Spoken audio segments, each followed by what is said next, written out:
Imagine a world where the pyramids were never built. There's a silence beneath the sands, an echo carried by stone that never existed. The Great Pyramid of Giza, the tomb of Pharaoh Khufu, never rose above the desert floor. Our perception of ancient Egypt would be forever changed. Without those towering monuments, how would their civilization have been remembered? Would their innovations, religion, art, and cultural achievements still have captured the world's imagination? Tonight, we drift into history to explore that very question. How did the pyramids shape Egypt's legacy? And what if they simply never existed? Welcome to the Midnight History, your guide through the shadows of the past, a realm where truths lie buried beneath layers of sand and silence. Close your eyes and reimagine the Giza Plateau, not as the vast arid desert we see today, but as a lush, thriving landscape. Thousands of years ago, before the pyramids pierced the sky, before the Nile carved its path as Egypt's lifeblood, this land teemed with life. The Sahara was not yet a wasteland. It was a cradle of humanity, a land of grasslands, shimmering lakes, and seasonal monsoon rains. Here, early civilizations flourished.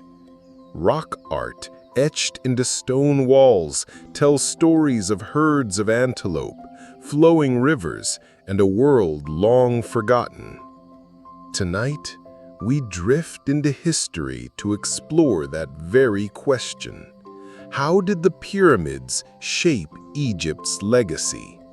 And what if they simply never existed? Welcome to the Midnight History, your guide through the shadows of the past, a realm where truths lie buried beneath layers of sand and silence. Close your eyes and reimagine the Giza Plateau, not as the vast arid desert we see today, but as a lush, thriving landscape. Thousands of years ago, before the pyramids pierced the sky, before the Nile carved its path as Egypt's lifeblood, this land teemed with life. The Sahara was not yet a wasteland. It was a cradle of humanity, a land of grasslands, shimmering lakes, and seasonal monsoon rains. Here, early civilizations flourished. Rock art, etched into stone walls, tells stories of herds of antelope, flowing rivers, and a world long forgotten. Tonight, we drift into history to explore that very question. How did the pyramids shape Egypt's legacy?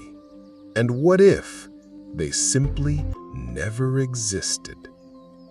This was the African humid period, a time between 7000 and 4000 BCE, when the climate of North Africa supported a world we can scarcely imagine. And it was during this era, some say, that the Sphinx was carved not by the Egyptians, but by a people whose name has been erased by time itself. In the early 1990s, a geologist named Robert Schoch stood before the Sphinx and saw something that changed everything. He wasn't an Egyptologist trained to recite the accepted timeline of pharaonic construction. He was a scientist of stone, a man who read the Earth's history in its scars. What he saw on the walls of the Sphinx enclosure wasn't the sharp horizontal wear of wind and sand, the kind that has scoured the nearby pyramids for millennia. Instead, he found deep vertical channels, wavy patterns, and smoothed corners that told a different story. These were the marks of water, not fleeting desert storms, but sustained, heavy rainfall, the kind that flows down rock faces for centuries, carving channels and shaping stone in ways that only a wet climate can. To Shock, the evidence was unmistakable. The Sphinx had endured a deluge that ended thousands of years before the first pharaoh ever held a scepter. This discovery is a fracture in the foundation of Egyptology. If the Sphinx shows signs of water erosion from a time when Egypt was green, it could mean the monument predates the civilization we credit with its creation. The last time the Giza Plateau saw rainfall like that was over 7,000 years ago, before the Old Kingdom, before the unification of Egypt under Menes, before the hieroglyphs that tell us who ruled and what they built. If Shock is right, the Sphinx could be 10,000 years old or more, a silent witness to a chapter of human history we've never written. But this raises a question that echoes through the ages. Who carved this guardian of stone, and why did their story vanish? The traditional narrative insists the Sphinx was built by Khafre, the pharaoh who raised the second pyramid at Giza. His name is tied to the monument through a fragmentary statue found nearby, and the assumption that the Sphinx's face mirrors his own. Yet there's no inscription, no royal cartouche, no definitive text linking Khafre to the Sphinx. The evidence is circumstantial, a story built on proximity rather than proof. And when you look closer, the cracks in that story widen. The temples beside the Sphinx, built from limestone blocks quarried from its enclosure, show none of the same water erosion. Their surfaces are sharp, angular, untouched by the rains that sculpted the Sphinx's walls. This suggests the temples were built later, using stone cut from the Sphinx's own body, as if the monument was already there when the pharaohs arrived to claim it. Let's linger on that thought. The Sphinx, a colossal figure carved directly from the bedrock, required an engineering feat of staggering scale. Over 1,000 tons of limestone were removed to shape its form, a project that demanded sophisticated planning, tools, and labor. The builders worked with the natural grain of the stone, following its layers with precision that rivals modern construction. Yet, unlike every other monument in Egypt, the Sphinx bears no name, no dedication, no claim of ownership. Pharaohs were not known for humility. Their temples, statues, and tombs were theological statements, declarations of divine power etched in stone to ensure their immortality. To find a monument of this scale, aligned to astronomical precision to the equinox sunrise without a single hieroglyph praising its creator? It's not just puzzling, it's unthinkable. Now consider the implications. If the Sphinx predates the pharaohs, it challenges everything we know about the development of human civilization. The accepted timeline places monumental architecture at the dawn of the Old Kingdom, around 3100 BCE. But a Sphinx carved 7,000 years ago would belong to a time we call prehistoric, a period when humans were supposedly living in simple settlements, not reshaping landscapes with advanced engineering. This isn't just about dating a single monument. It's about rewriting the story of who we were and what we were capable of. Could there have been a civilization lost to history that possessed knowledge we've only begun to rediscover?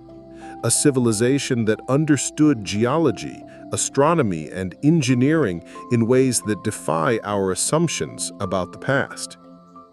This idea isn't as far-fetched as it sounds. Across the world, other ancient sites whisper of a forgotten chapter. Take Göbekli Tepe in Turkey, a complex of stone pillars erected 12,000 years ago, before the invention of writing, before the rise of agriculture as we know it. Its builders moved stones weighing up to 20 tons, carved intricate reliefs, and aligned their structures with celestial events.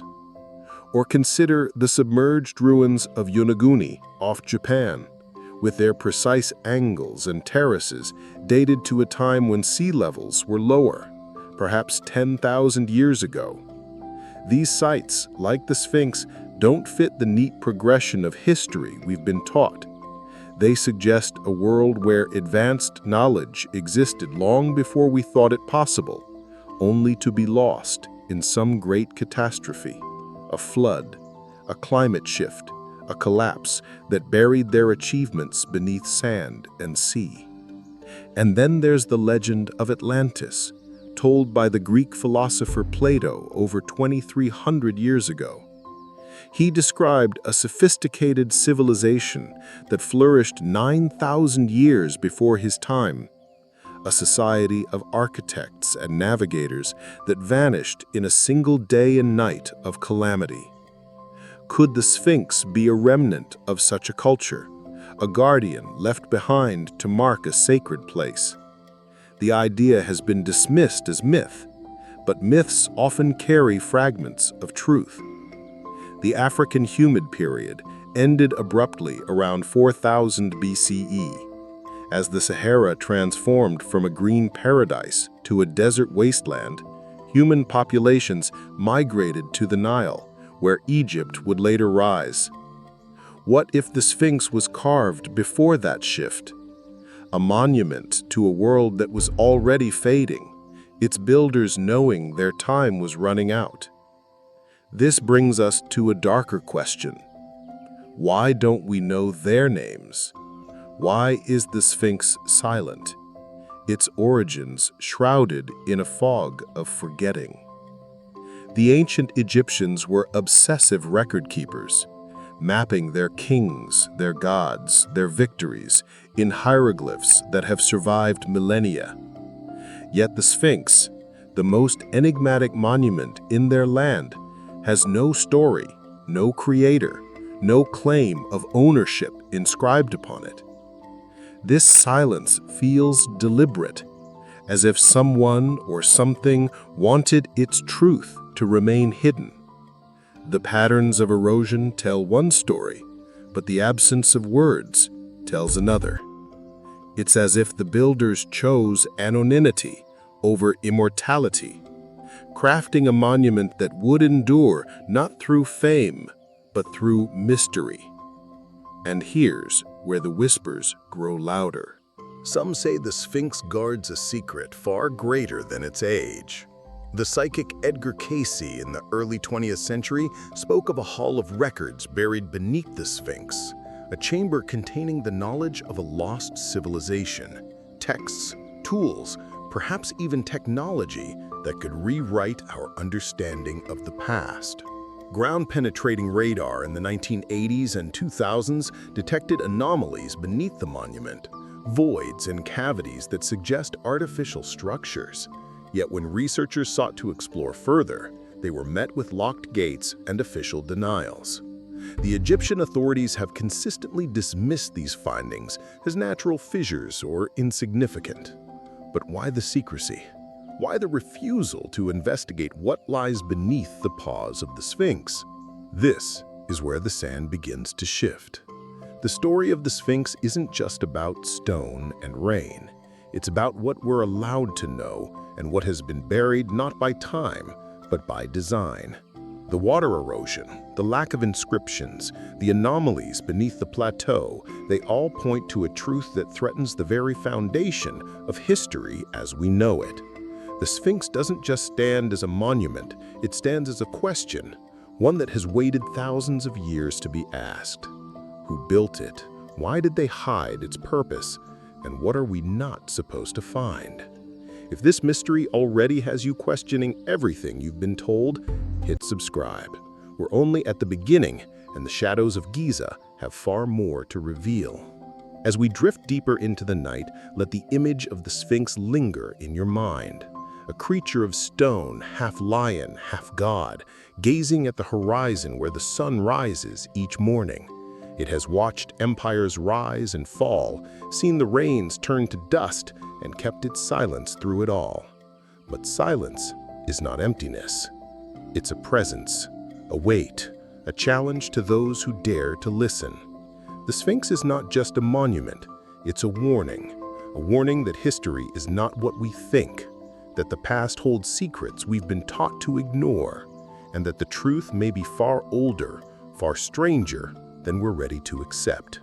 So, let's keep asking, let's keep digging, because the story of the Sphinx is only the first step into a labyrinth where memory itself has been buried, waiting for us to find it again. In our last journey, we stood before the Great Sphinx, its water-carved enclosure hinting at a time before the pharaohs, a time when rain fell on a green Sahara and an unknown civilization carved a guardian to outlast their world. Tonight, we turn our gaze to the Great Pyramid itself, the towering heart of the Giza Plateau, a monument that speaks not in hieroglyphs, but in numbers. Numbers so precise, so universal, that they challenge everything we believe about the past. What if the Great Pyramid isn't a tomb, not a temple, but a machine? A machine not of gears or circuits, but of geometry and time, built to preserve knowledge through the collapse of civilizations. Close your eyes, let the desert wind fade, and listen as the stones reveal their secrets. The Great Pyramid of Giza stands over 140 meters tall.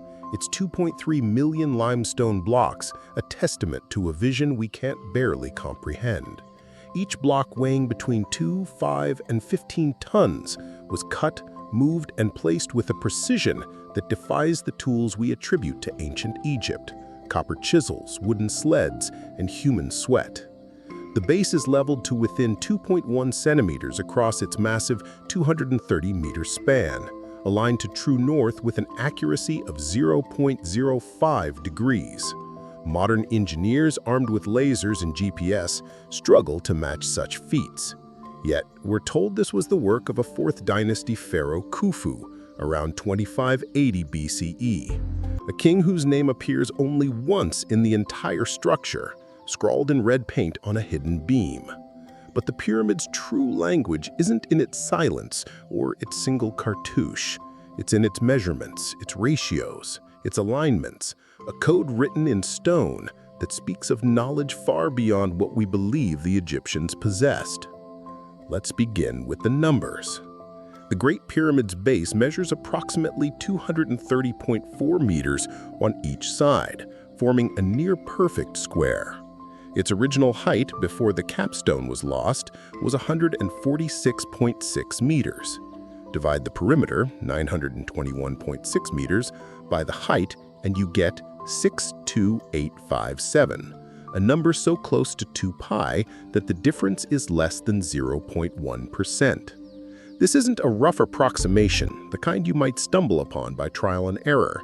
This is deliberate, precise, a mathematical constant encoded in the very shape of the pyramid. Pi, the ratio of a circle's circumference to its diameter, wasn't formally defined until centuries later. Yet here it is, etched in limestone on a scale that dwarfs human ambition. But the code goes deeper. The pyramid's slope, about 51.84 degrees, embeds another universal constant, the golden ratio, phi, approximately 1.618. When you compare the half base length to the height, the proportions align with phi, a number revered across cultures for its aesthetic and mathematical harmony. These aren't coincidences. The probability of a single structure encoding both pi and phi by accident is vanishingly small. But the Great Pyramid doesn't stop there. Its dimensions seem to know the Earth itself. Multiply the height, 146.6 meters, by 43,200, and you get 6,356,400 meters. An eerily close match to the Earth's polar radius within 99.7% accuracy. By embedding these ratios in the pyramid's dimensions, its builders created a message that could be understood by any civilization advanced enough to measure it. This concept of knowledge preservation isn't unique to Giza. Across the ancient world, we find echoes of similar intent. Stonehenge in England, built around 2500 BCE, aligns with the solstices, encoding astronomical cycles in its stones. The massive trilithons of Baalbek in Lebanon, some weighing over 800 tons, suggest engineering capabilities that defy explanation. The submerged structures of Yonaguni, possibly 10,000 years old, hint at a culture that vanished beneath rising seas. These sites, like the Great Pyramid, seem designed to outlast their creators, to speak across millennia, not through words, but through scale and precision. The Great Pyramid, with its mathematical codes, could be a time capsule, a repository of truths meant for a future that had forgotten how to calculate them. But why hide such knowledge in plain sight? Why build a monument so massive, so enduring, yet leave no name, no inscription, no claim to glory? Egyptian pharaohs were not shy about their achievements. Their tombs, temples, and statues are covered with cartouches, hymns, and scenes of divine favor. The Great Pyramid, by contrast, is silent. Its only marking, a faint cartouche of Khufu's name, found in an inaccessible chamber above the king's chamber, feels like an afterthought, a whisper rather than a shout. Some even question its authenticity, noting that the explorer Howard Weiss, who discovered it in 1837, was under pressure to link the pyramid to a pharaoh. But even if genuine, a single name doesn't explain the absence of everything else. No prayers, no maps of the afterlife, no rituals carved into the stone. This silence suggests a purpose beyond Egyptian religion, beyond the needs of a single king. Here is where the shadows deepen. Some researchers propose that the Great Pyramid was never a tomb at all. No mummy, no grave goods, no sarcophagus lid, just an empty granite box in the king's chamber, too plain to be a pharaoh's coffin. The chamber's design, with its precise proportions and acoustic resonance, hints at a function we don't understand. Could it be a chamber for preserving frequencies, for aligning with cosmic forces, for anchoring something intangible yet essential? The air shafts, too narrow for human passage, point to stars with a precision that suggests more than symbolic intent. Perhaps the pyramid was a tool, a device built to interact with the universe in ways we're only beginning to explore, through resonance, through alignment, through the mathematics that govern reality itself. And then there's the whisper of something stranger.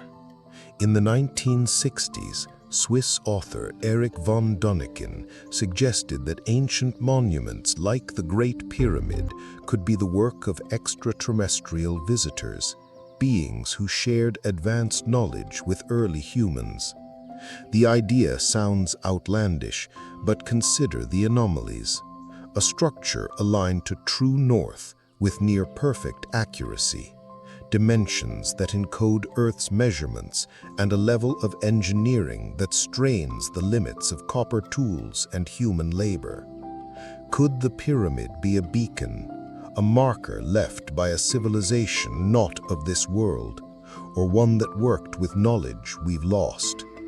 The absence of inscriptions might support this. Why write in a language when your message is meant for those who speak the universal tongue of mathematics? This brings us to a chilling possibility. What if the Great Pyramid was built to survive a catastrophe? Not just a flood or a drought, but a collapse of civilization itself. The processional cycle encoded in its scaling factor suggests a timescale that stretches beyond human memory. The pyramid's resilience, surviving earthquakes, invasions, and 4,500 years of time, implies a design for geological epochs, not just dynasties.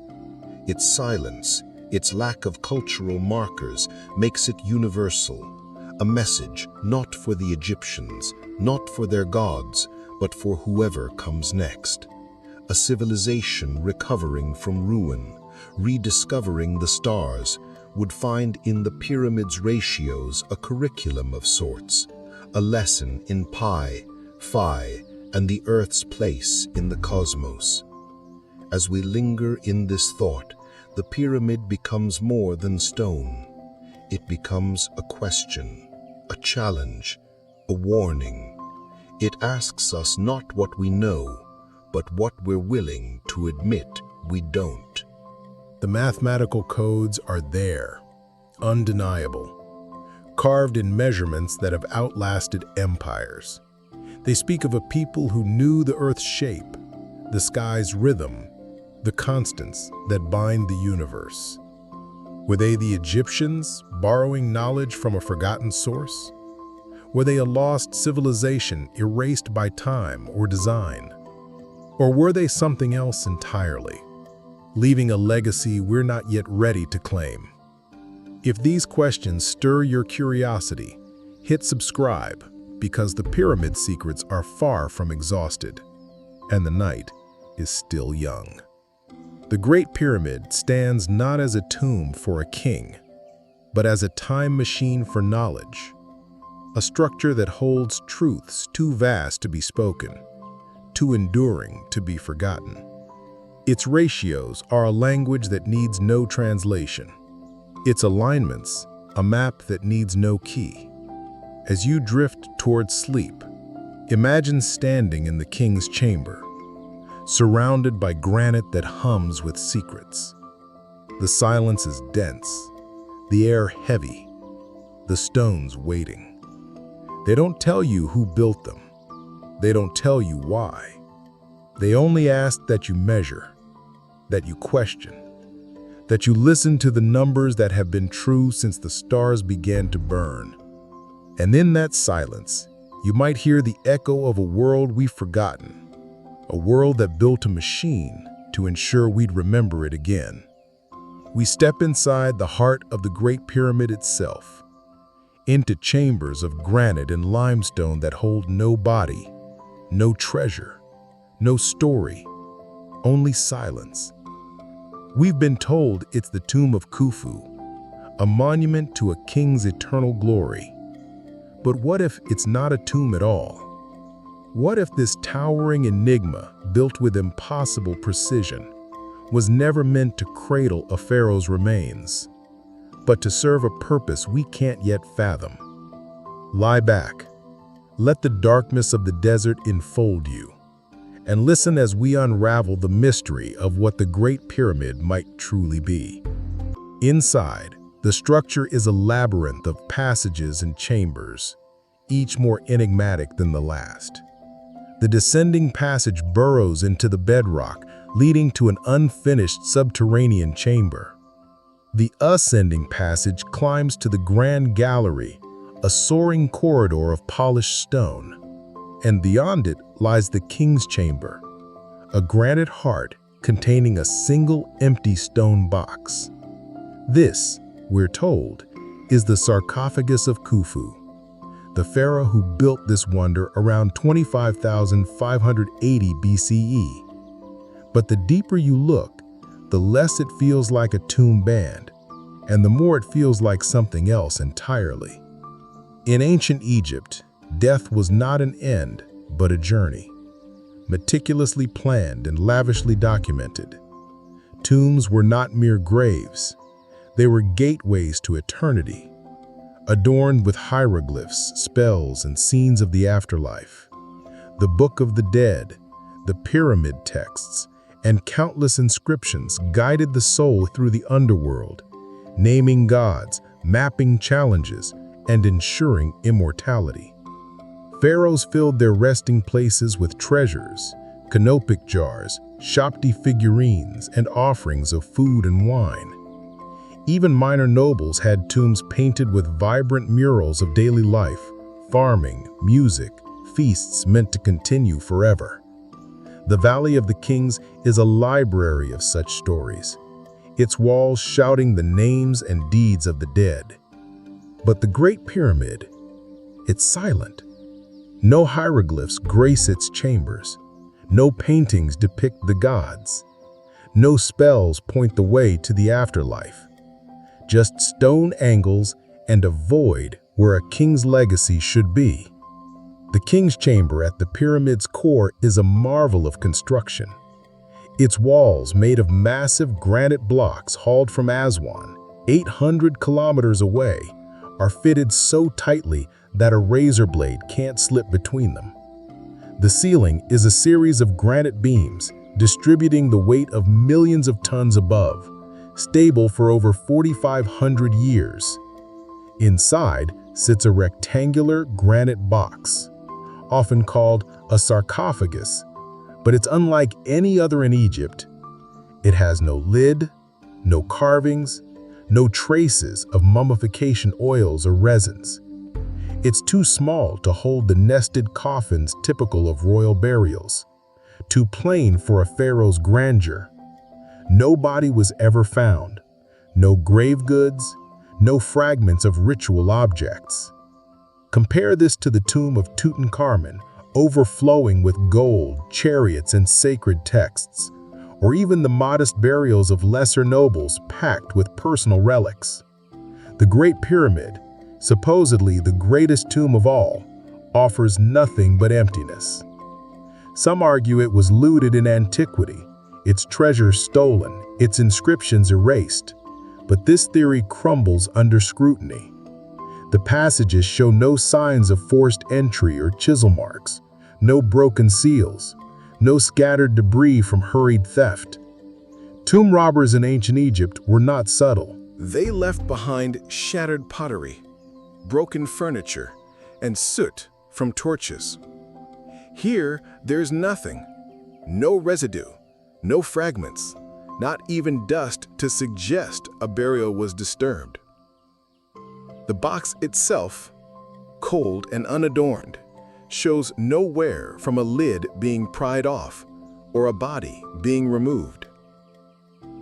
To believe it was looted, you'd have to imagine thieves so meticulous they erased every trace, leaving the chamber as pristine as the day it was sealed.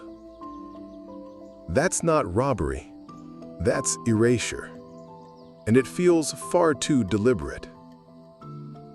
Others suggest the pyramid was an early prototype, built before the tradition of decorating tombs took hold. But this idea falters against the evidence of its sophistication. The Great Pyramid is no primitive experiment. Its geometry is flawless, its alignment to true north unmatched, its internal design a masterpiece of engineering. The Grand Gallery, with its corbelled ceiling, is a structural marvel, distributing weight with a precision that later pyramids couldn't replicate. The air shafts extending from the king's chamber align with stars like Orion's belt, the pole star in the north. They appeared around 2450 BCE. This precision suggests an advanced understanding of celestial mechanics far beyond the practical astronomy of the Egyptians, who tracked the Nile's floods but left no record of such calculations.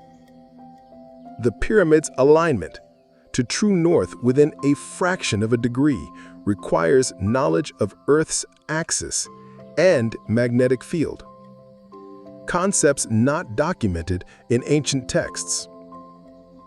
Some researchers speculate it was an observatory, a monument designed to map the heavens, perhaps to align human activity with cosmic cycles. But why build it on such a massive scale, with such enduring materials, if it was only for observation? A bolder idea emerges. What if the Great Pyramid was a machine, not of metal or wires, but of stone and intention?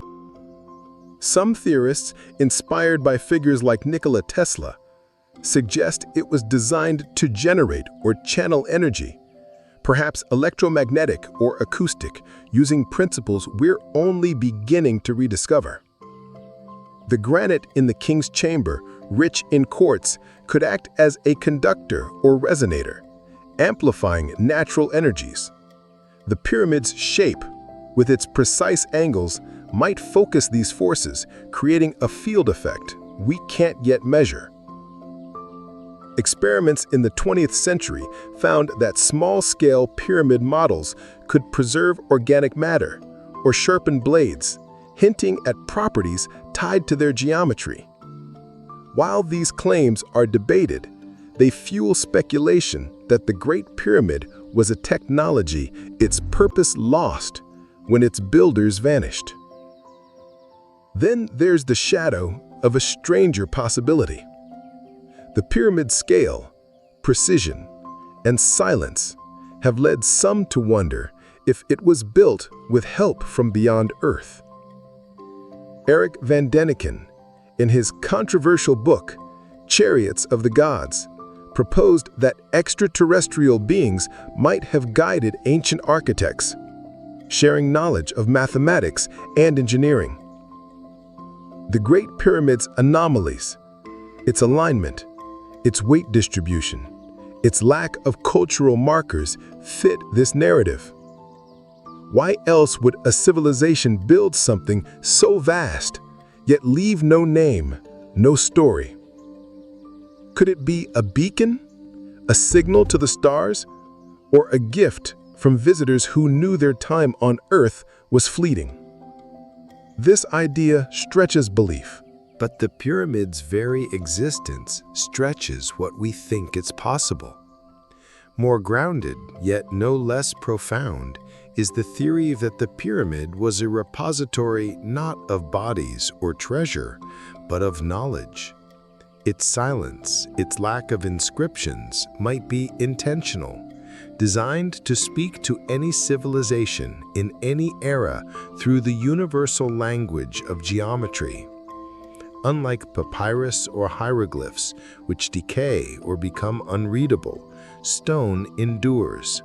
The pyramid's proportions, encoding pi and phi, are a message that transcend language, culture, or time. It could be a safeguard against catastrophe, a flood, a collapse, a forgetting that wipes away all else. By building something that could survive millennia, its creators ensured that future generations would find not a king's name, but a blueprint of the cosmos, a reminder of what was known and lost. This brings us to the heart of the enigma. The Great Pyramid doesn't behave like a tomb. It doesn't serve the rituals of Egyptian religion. It doesn't glorify a pharaoh or his gods. It stands apart, a structure that feels alien to the culture that claims it. Its only inscription, Khufu's faint cartouche, is a whisper in a monument that roars with presence. If it was built for a king, why is it so empty? If it was built for the gods, why is it so silent? If it was built for us, what are we supposed to learn? The pyramid doesn't answer. It only watches, its stones holding secrets that refuse to yield. If this mystery has you questioning the stories we've been told, hit subscribe, for the sands of Giza hold more shadows to explore. As you drift toward sleep, picture yourself in the king's chamber, surrounded by granite that hums with ancient intent. The air is heavy, the silence alive, the stones pressing down with the weight of questions unasked. The Great Pyramid is not a tomb, not a temple, but a presenter machine, a map, a memory. It was built to outlast the world that made it, to speak to those who come after, not in words, but in the language of angles and echoes. Whoever built it, whatever they meant, they left us a challenge to look beyond the stories, to listen to the silence, and to wonder what truth lies in the space where a king should be, but isn't. We uncover a relic that challenges the very heart of the story we've been told, a single slab of limestone buried in sand that speaks not of creation, but of restoration. The inventory stela, found in the shadow of the Sphinx, tells us that Khufu, the pharaoh credited with the Great Pyramid, didn't build the monuments of Giza. He found them ancient and sacred, and sought only to preserve their power. Close your eyes, let the desert's breath carry you, and listen as a forgotten stone rewrites history. It was 1858 when a French archaeologist, Auguste Mariot, knelt in the sand at the base of the Sphinx. He wasn't chasing grand discoveries that day, only clearing debris as part of a routine survey of the Giza Plateau. His workers, digging through centuries of accumulated sand, unearthed a broken, weathered piece of limestone, unremarkable at first glance. No gold adorned it, no jewels gleamed, no royal flourishes caught the eye. It was just a slab covered in hieroglyphics that demanded careful translation to reveal their meaning. But when the text was decoded, it sent a tremor through the world of Egyptology, a tremor that has been quietly suppressed ever since. The inventory stela didn't sing the praises of a pharaoh's conquests or divine mandate. It told a humbler, stranger story. Khufu, the great king of the 4th dynasty, didn't carve the Sphinx or raise the pyramids. He found them already ancient and dedicated himself to their care. The stela's text is unlike the boastful inscriptions typical of Egyptian monuments. Pharaohs were masters of propaganda, etching their names and deeds into every surface to ensure immortality. Temples bore their cartouches, statues proclaimed their divine lineage, and tombs mapped their journey to the gods. But the inventory stela speaks in a different tone, reverent, almost deferential. It describes how Khufu, ruler of Upper and Lower Egypt, came upon the Sphinx buried in sand, its form weathered, but its presence commanding. He didn't claim to have built it. Instead, he organized its restoration, clearing the dunes that choked its body and building temples nearby to honor its guardian power. The stela mentions Isis, goddess of magic, as mistress of the pyramid, and references a temple beside the Sphinx, now lost to time. Most strikingly, it lists shrines and offerings Khufu established, not as a creator, but as a caretaker of something far older than his reign. This is no small detail. In ancient Egypt, monuments were more than stone. They were theological statements, proof of a pharaoh's divine right to rule. Every structure had a patron, a purpose, a connection to the cosmic order that justified the king's power. To find a monument like the Sphinx aligned with the equinox sunrise and revered as sacred without a clear royal claim is not just unusual, it's unthinkable. The Staler suggests that even Khufu's priests, the architects of his divine mythology, believed the Sphinx belonged to a time before their king, a sacred landscape that demanded respect rather than ownership. If Khufu, the supposed master of Giza, saw himself as a restorer rather than a builder, what does that say about the monuments we attribute to him? Could the entire Giza complex, pyramid, sphinx, and temples predate the pharaohs, inherited by a civilization that claimed them as its own? The implications are staggering.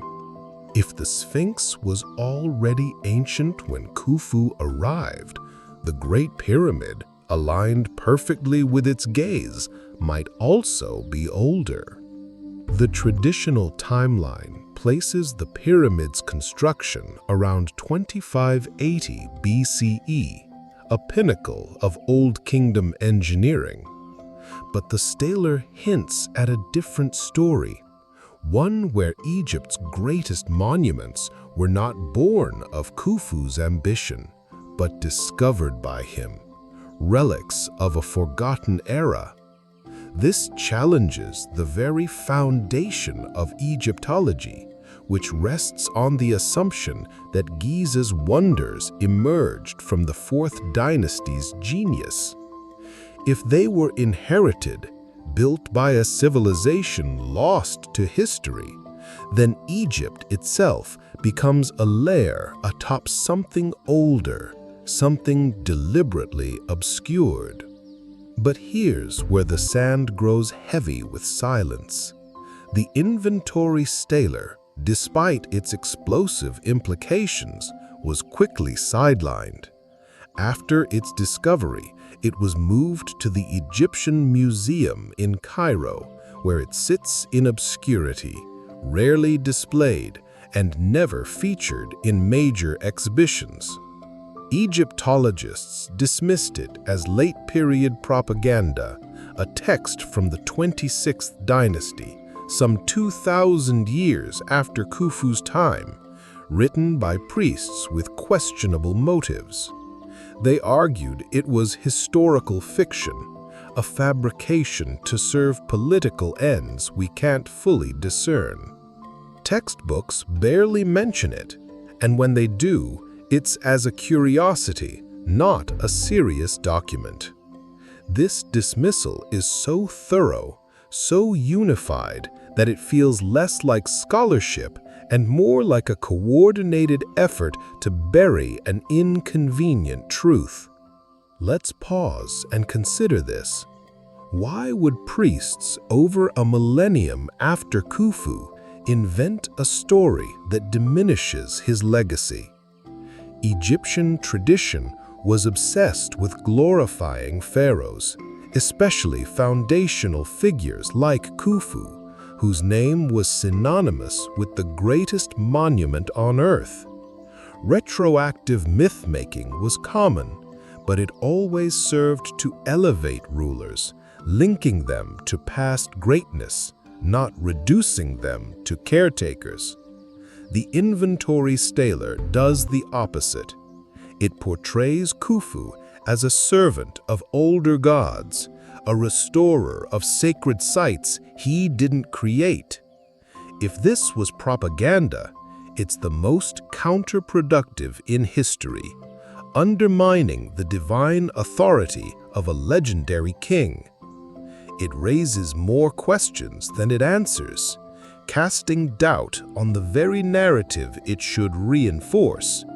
Why would anyone craft such a story unless it held a kernel of truth too uncomfortable to embrace? The dismissal of the stelae creates its own contradictions. Egyptologists rely on other late-period texts when they support the established timeline, yet the inventory stelae is labeled unreliable because it doesn't. This double standard smells of intellectual gatekeeping, a way to protect the accepted chronology while stifling inquiry. The stellar's message that the Sphinx and perhaps the pyramids were already there when Khufu arrived threatens to unravel the neat progression of Egyptian history. It suggests that the pharaohs were not the originators of Giza's wonders, but inheritors, custodians of a legacy they couldn't fully claim. And if that's true, who were the true builders? What knowledge did they possess? And why was it buried beneath the weight of a new civilization story? This question echoes beyond Egypt. In ancient Sumer, texts like the Enuma Elish describe ziggurats and sacred sites tied to gods older than human memory, structures that kings restored rather than built. In Mesopotamia, the Epic of Gilgamesh speaks of a city, Uruk, with walls built by the gods before its kings took power. Could the inventory stela be part of a broader pattern where ancient civilizations claimed older monuments as their own, weaving them into new myths to legitimize their rule? The stellar's reference to Isis as mistress of the pyramid is particularly haunting. Isis, a goddess of creation and magic, was rarely linked to specific monuments. Her presence in the text suggests the pyramid held a significance beyond Khufu's reign, tied to forces or knowledge that predated his dynasty. And then there's the matter of what's missing. The stela is broken, its edges worn, but the text that remains is curiously selective. It details Khufu's restoration, his temples, his offerings, but says nothing about who built the Sphinx or when. This absence feels intentional, as if the stone was meant to preserve just enough to honor the monument's sanctity without revealing its origins.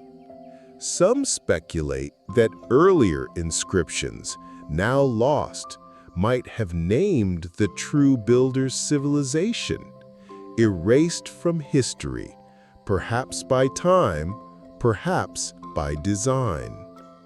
The stela's survival, tucked away in a museum, feels like a whisper that slipped through the cracks, a voice that wasn't supposed to speak. As we sink deeper into this mystery, the inventory stela becomes more than a relic. It's a challenge to everything we've been taught about Giza. It tells us that Khufu, the great builder, may have been a pilgrim, kneeling before monuments he couldn't claim. It tells us that the Sphinx and perhaps the pyramid were part of a sacred landscape older than Egypt itself. And it tells us that someone somewhere wanted that truth to fade, locked away in a museum, dismissed as myth. As you drift towards sleep, imagine Khufu standing before the Sphinx, its stone face gazing past him to a horizon he couldn't comprehend. The inventory stela is a whisper from that moment, a whisper that says, the past is not what we think, and the truth is buried deeper than we dare to dig. Tonight, we journey to a moment over 1,000 years later, when a prince, never meant to be king, lay down in the shadow of the Sphinx and heard its voice in a dream. The dream stealer of Thutmose IV tells a tale of divine promises and buried gods, but more than that, it reveals a truth that shakes the foundations of Egypt's history. The Sphinx was forgotten, even by the civilization that claimed it. Lie back, let the desert's quiet embrace you, and listen as a stone speaks of secrets lost to time. It's around 1401 BCE, in the 18th dynasty of Egypt, a time of power and prosperity. The Giza Plateau, home to the Great Pyramid and the Sphinx, should be the heart of sacred reverence, a testament to the pharaoh's divine legacy. But something is wrong. The Sphinx, that colossal guardian of stone, is disappearing. Sand has swallowed its body, leaving only its head and chest above the dunes. No priests tend its presence. No festivals honor its gaze. No inscriptions mark its purpose. This is not the icon we know today, celebrated as the Sentinel of Giza. It's a neglected relic, ignored by the very culture that supposedly carved it under Khafre just 800 years earlier. How could a monument so vast, so central to Egypt's sacred landscape, be abandoned to the desert's embrace? This question sets the stage for a story that feels more like myth than history, yet is carved in red granite between the Sphinx's paws. Prince Thutmose, a younger son of Pharaoh Amenhotep II, was not destined for the throne. His older brothers stood ahead of him, their divine bloodlines securing their place in Egypt's cosmic order. But one day, during a hunting expedition on the Giza Plateau, Thutmose rested in the shade of the Sphinx's buried form. Exhausted, he fell asleep between its paws, where the sand had piled high, hiding the lion's body from the world. What happened next is etched into the Dream Stealer, a monument still standing today, its words a testament to a moment that changed a prince's fate.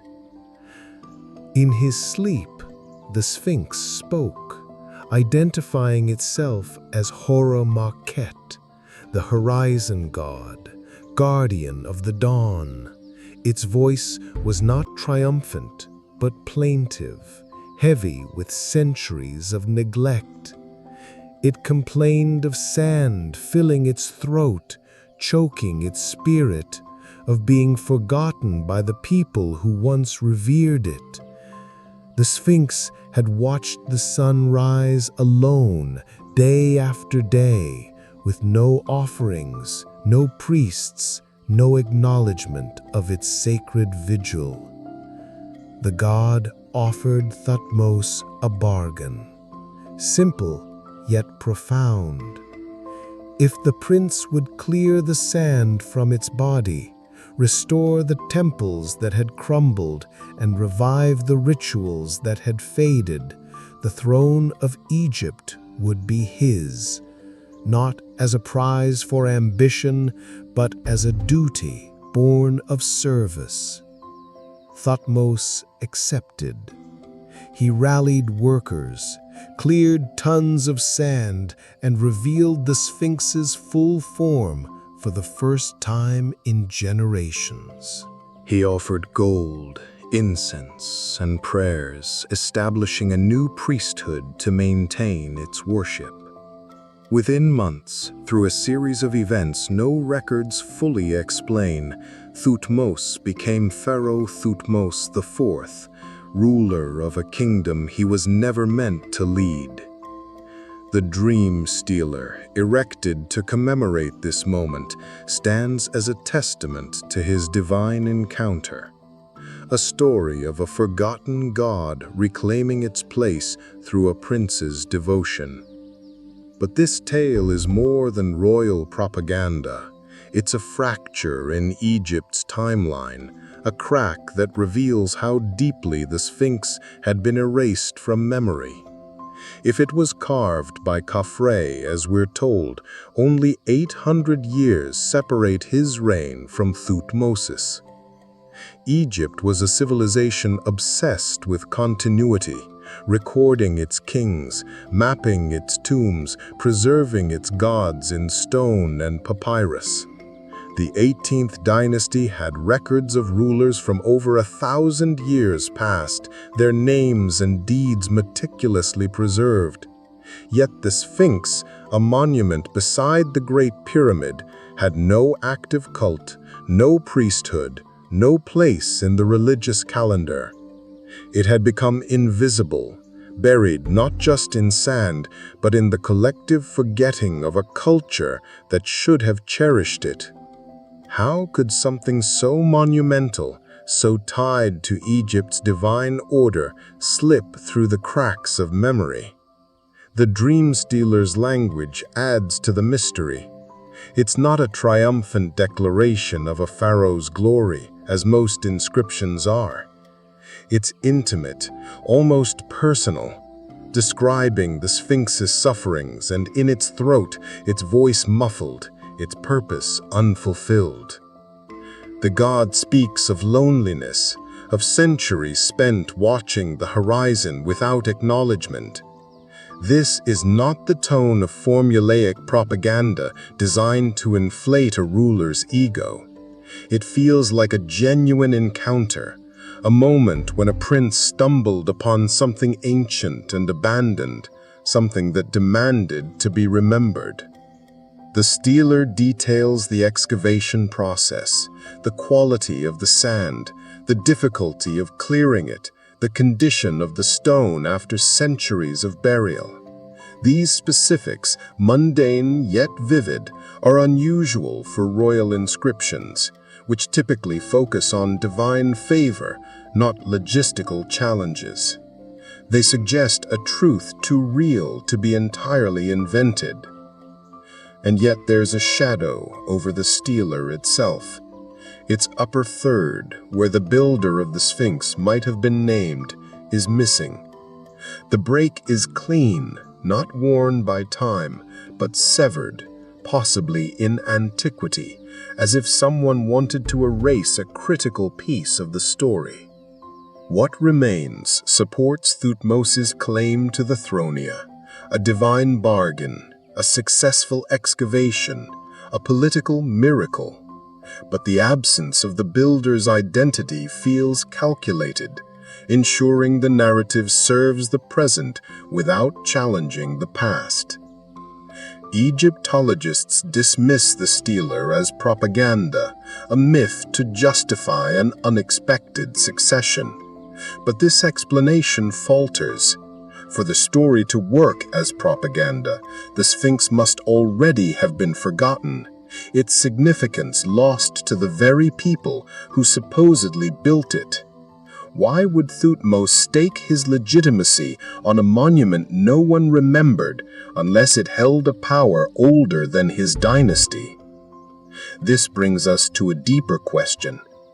If the Sphinx was forgotten by the 18th dynasty, what does that say about its origins? In Mesopotamia, texts like the Epic of Gilgamesh describe ancient cities and structures attributed to gods or heroes from a distant past, their builders shrouded in myth. Could the Sphinx belong to a similar tradition? A relic from a time before Egypt's kings, revered yet unclaimed. The stela's reference to Herakti, the horizon god, ties the Sphinx to the sun cycle, a universal symbol that predates Egyptian religion. Perhaps it was a sacred site long before the pharaohs. Its purpose so profound that even they could only honor, not create it. The dream stealer's silence about the Sphinx's builder mirrors the silence of the monument itself. No inscriptions mark its body. No cartouches claim its creation. This absence, like the pyramids, feels deliberate, as if the builders chose anonymity over glory. But why were they protecting a secret, a knowledge too sacred or dangerous to be recorded? Or did they belong to a civilization so distant that their names were already lost when Egypt rose? The stealer suggests the latter, that the Sphinx was a mystery even to Thutmose, a god that spoke from a time before time, demanding remembrance from a prince who stumbled into its presence. As we drift deeper into this enigma, the dream stealer becomes a mirror reflecting our own questions. It tells us that the Sphinx, now an icon, was once forgotten, buried by sand and neglect. It tells us that a prince heard its voice, not in triumph, but in desperation, a plea to be freed from oblivion. And it tells us that Egypt, for all its records and rituals, could lose track of its greatest monument. As you sink toward sleep, imagine lying between the Sphinx's paws, the sand warm beneath you, its stone face gazing at a horizon older than memory. The dream stela is not just a story of a king. It's a cry from a god that was lost, and a question that lingers. What else have we forgotten? And who made sure we did? We descend beneath the Giza plateau into a world of hidden chambers and forgotten passages, where the earth itself guards secrets older than the monuments above. What lies below the pyramids and the Sphinx? A network of tunnels, voids, and rooms that hint at a purpose far beyond tombs, a purpose that someone, somewhere, has worked to keep hidden. Lie back, let the desert silence envelop you, and follow me into the shadows beneath Giza. The Giza Plateau is more than a collection of stone giants standing under the sun. Beneath its surface lies a labyrinth, a subterranean realm that defies everything we've been taught about ancient Egypt. For over a century, explorers have reported strange discoveries below the pyramids and the Sphinx. Cavities too regular to be natural, passages too precise to be mere tomb shafts, chambers that seem to belong to a design we can't yet name. These discoveries, documented in dusty journals and half-forgotten maps, paint a picture of a plateau that is hollow, a network of spaces carved with intent, hidden from the world above. Yet, whenever these discoveries surface, they vanish just as quickly, sealed off, dismissed, or denied.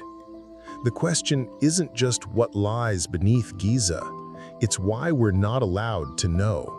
One of the most documented of these underground features is the Osiris Shaft, located near the causeway of Khafre's pyramid. This vertical tunnel plunges over 30 meters into the limestone bedrock, a descent that feels more like a journey to another world than a simple tomb. The shaft is divided into 3 levels, each more mysterious than the last. The upper chamber is small, accessible only by a narrow passage that demands specialized equipment to navigate. The second level is flooded with groundwater, a murky barrier that has thwarted thorough exploration, but preserved whatever lies below. The third level, deepest of all, opens into a large room with 6 side niches, carved with a precision that rivals the stonework of the pyramids above. At its center sits a stone box, often called a sarcophagus, but it tells a different story. There are no stains of decomposition, no traces of mummification, no signs it ever held a body. The chamber's walls, smooth and unadorned, bear tool marks so consistent they suggest a single, skilled team at work. The acoustics are uncanny, whispers carry clearly, while louder sounds seem muffled as if the space was designed to shape sound itself. This is no ordinary tomb. Egyptian burials, even for minor nobles, were filled with inscriptions, offerings, and relics to guide the soul. The Osiris shaft has none of these, just silence, precision, and a purpose we can't name. Some call it a symbolic tomb for Osiris, the god of the underworld, tied to later dynasties. But its depth, its craftsmanship, and its emptiness feel older, stranger, as if it belongs to a time before Egypt's gods were born. The shaft is closed to the public, rarely studied and barely mentioned in official records. Why? If it's just an empty chamber, why the secrecy? The answer lies not in what it contains, but in what it suggests about the plateau's hidden depths. The Osiris shaft is only one piece of a larger puzzle. In the 19th century, early explorers like Ernest Alfred Wallace Budge described subterranean chambers beneath Giza extending far beyond what a tomb would require.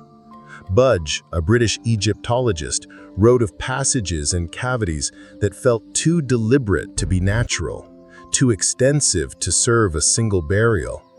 During Napoleon's expedition in 1798, scholars mapped a network of underground spaces, corridors, stairways, and rooms that hinted at a coordinated design. These maps, drawn before modern tourism altered the site, show features that no longer appear on official plans. Some passages were filled with rubble, as if deliberately sealed off. Others were clean, as if maintained long after their creation. These reports, detailed and precise, were dismissed as exaggerations by colonial adventurers who didn't understand what they saw.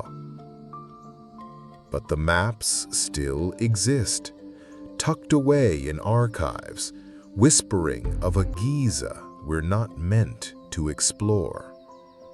In 1926, Herbert Eustace Winlock, an American archaeologist, wrote of catacombs beneath the plateau, chambers with carved walls, stairways descending deeper than any tomb required, and passages that follow geometric patterns rather than the irregular sprawl of natural caves.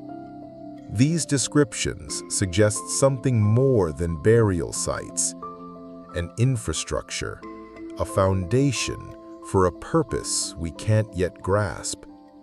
Yet no museum displays models of these spaces. No textbooks teach their existence. The academic world labels them as fissures, unfinished shafts, or errors of early explorers. But the consistency of these accounts across decades, across cultures, makes dismissal feel less like science and more like suppression. The most compelling evidence came in 2008 when Egyptian researchers used ground-penetrating radar to map the subsurface of the Giza Plateau. Their scans revealed a network of voids, tunnels, and chambers stretching beneath the pyramids and the Sphinx. Some match the old maps of Napoleon's team, confirming that early explorers had seen real structures, not illusions.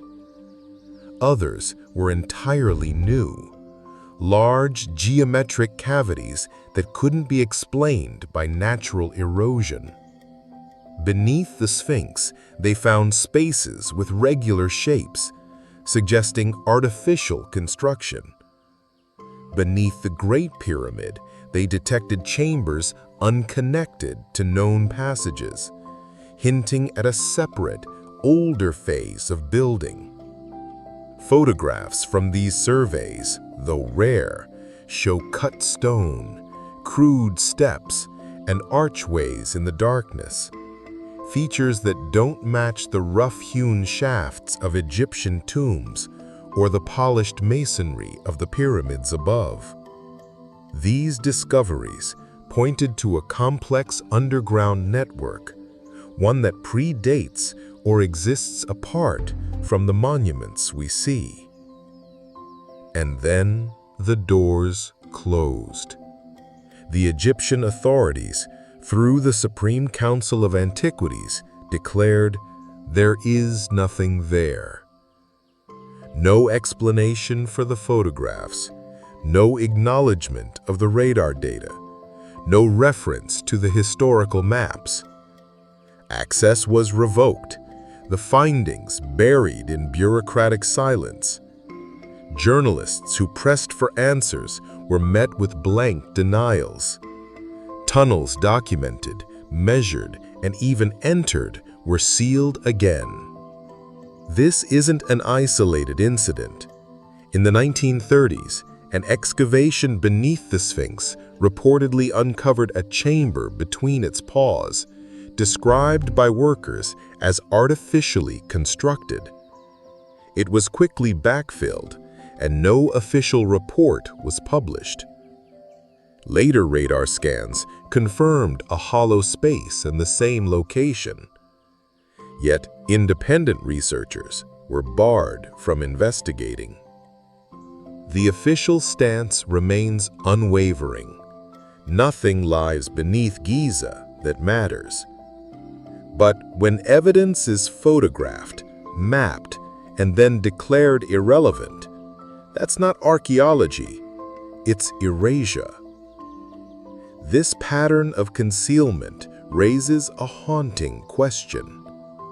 What lies beneath Giza that's so threatening it must be hidden? The underground network suggests a purpose beyond tombs, perhaps a foundation for the entire plateau built before the pyramids rose. The Osiris shaft's acoustics, the geometric precision of the mapped voids, and the clean cuts of buried passages point to an infrastructure, an engineered system designed for a function we don't understand. Some speculate it was a ritual space meant to amplify sound or energy, like the resonance chambers in ancient sites like Malta's hypergym, where sound frequencies induced trance-like states. Others propose it was a storage system, not for treasure, but for knowledge, like the mythical Hall of Records described by Edgar Cayce, said to hold the secrets of a lost civilization. The most unsettling possibility is that these chambers predate the pharaohs entirely. If the Sphinx, with its water erosion, hails from a time 7,000 years ago, could this network belong to the same builders? A civilization that reshaped the bedrock, carving spaces to endure a catastrophe they foresaw. The construction techniques. Walls moved. Precise angles don't always match Egyptian methods. Some tool marks suggest tools or methods unknown to the Old Kingdom, hinting at a technology lost to history. The flooded second level of the Osiris shaft, preserved by water, might hold clues untouched by time. Yet it remains off-limits, its secrets drowned in silence. This brings us to a darker truth. The suppression of these discoveries feels deliberate, as if the underground network threatens the narrative of Egyptian history. If Giza was built on an older foundation, if its chambers were carved by a people before the pharaohs, it upends the timeline of human civilization. It suggests the Egyptians were not the originators of their greatest wonders, but inheritors, claiming a legacy they couldn't replicate. The authorities' refusal to explore further, their quick dismissal of evidence, mirrors a pattern seen elsewhere. Texts lost in fires, inscriptions destroyed in quakes, discoveries silenced by institutional power. Why? What could be so dangerous about a few tunnels and chambers? Perhaps it's not the spaces themselves, but what they represent. A chapter of history we're not ready to read. A civilization we're not supposed to remember. As you sink towards sleep, picture yourself descending the Osiris shaft, the stone cool under your touch, the air thick with the weight of ages. The chambers below Giza are not just voids, they're questions, carved in bedrock, waiting for answers. They speak of a time before kings, before gods, when the plateau was shaped for a purpose we can only guess. The network beneath the pyramids is a map of the forgotten, a labyrinth where memory itself lies buried, waiting for someone brave enough to follow its paths. In 1993, a small-wheeled robot named Upuak, meaning opener of the ways after an ancient Egyptian god, made history. Built by German engineer Rudolf Gantenbrink, it was sent into the Great Pyramid to inspect its narrow air shafts, passages too small for humans to enter. These shafts, extending from the Queen's chamber, were long thought to be symbolic, perhaps aligned with stars or meant for the pharaoh's soul to ascend. They sloped upward at steep angles, barely 20 centimeters wide, their walls polished to a smoothness that defies ancient tools. Gantenbrink's mission was practical, to improve ventilation and map the shafts. But what Upuak II found was anything but routine. As it climbed the southern shaft, over 60 meters long, its camera beamed back images that stunned the world. A stone door perfectly fitted with 2 copper pins protruding like silent sentinels. This was no collapse, no rough end to a passage, but a deliberate barrier sealed for millennia, hiding something the pyramid's builders didn't want found. The footage was mesmerizing. The shaft's walls, untouched by time, gleamed with precision, their limestone blocks joined so tightly no mortar was needed. The angles never wavered. The surfaces showed no tool marks, as if carved by a method we can't explain. Then, at the end, the door appeared, a smooth rectangular slab, its copper pins glinting under the robot's light. These pins weren't hinges or handles. They were too small, too awkwardly placed for any mechanical purpose. Were they symbolic, markers of a sacred boundary, or something else entirely? The discovery sent shockwaves through the archaeological community.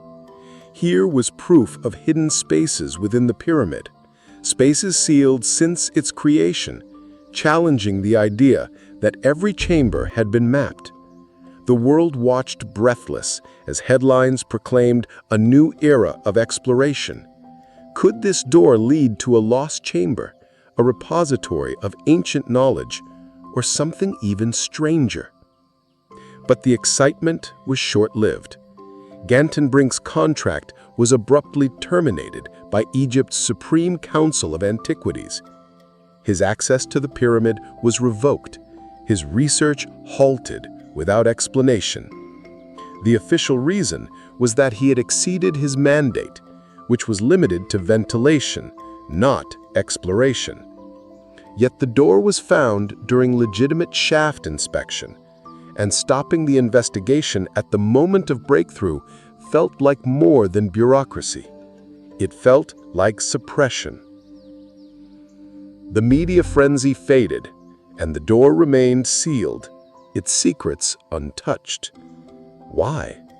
What could lie behind a slab of stone that warranted such a swift silencing? The question lingered unanswered for nearly a decade.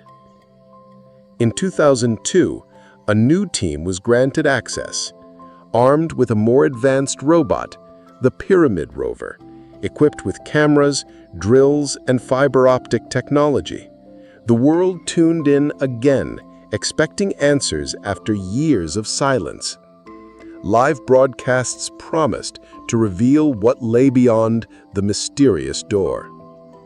The robot navigated the same southern shaft, its cameras capturing the same flawless stonework, until it reached the door with its copper pins. With painstaking care, it drilled a small hole through the slab, a process that revealed the stone's incredible hardness, as if designed to resist intrusion. A fiber optic camera was inserted, and the world held its breath, anticipating treasures, inscriptions, or a glimpse into the pyramid's heart. What the camera showed was another chamber, empty, precise, and silent, with the second stone door on the far wall. No hieroglyphs, no artifacts, just more stone, more mystery, and another barrier. This discovery only deepened the enigma. Why build a shaft too narrow for humans, leading to a sealed door, only to hide another door behind it? The chamber's walls were as smooth as the shafts, its construction as meticulous, suggesting a purpose beyond decoration or ritual. The copper pins, hammered flat, seemed to mark the first door as significant, perhaps a warning or a symbol of something sacred. But the second door, identical in its silence, hinted at a design meant to delay, to confound, to protect something not meant to be reached. The broadcast ended, the press cycle faded, and no further expeditions were launched. The second door remains unopened, its secrets locked away, and the official narrative returned to silence. Some claimed the mystery was solved. The shafts were symbolic, the doors meaningless, the chamber empty. But emptiness isn't absence. It's a choice, a design, a statement carved in stone. The implications are profound. The shafts and doors suggest the Great Pyramid hides spaces we've never seen, built with the precision that challenges our understanding of ancient technology. The shafts maintain exact alignments over 60 meters, their angles never deviating, their surfaces flawless. This isn't the work of crude tools or hasty construction. It's the product of a vision that planned every detail. The copper pins, made of a metal sacred to Egyptian religion, add another layer. Copper, associated with the gods and divine power, was rare and difficult to work with in ancient times. Why place it in a passage no one could enter? Some speculate the pins are markers, not for opening the door, but for signaling its importance, a boundary not to be crossed, a secret not to be revealed. This brings us to a bold hypothesis.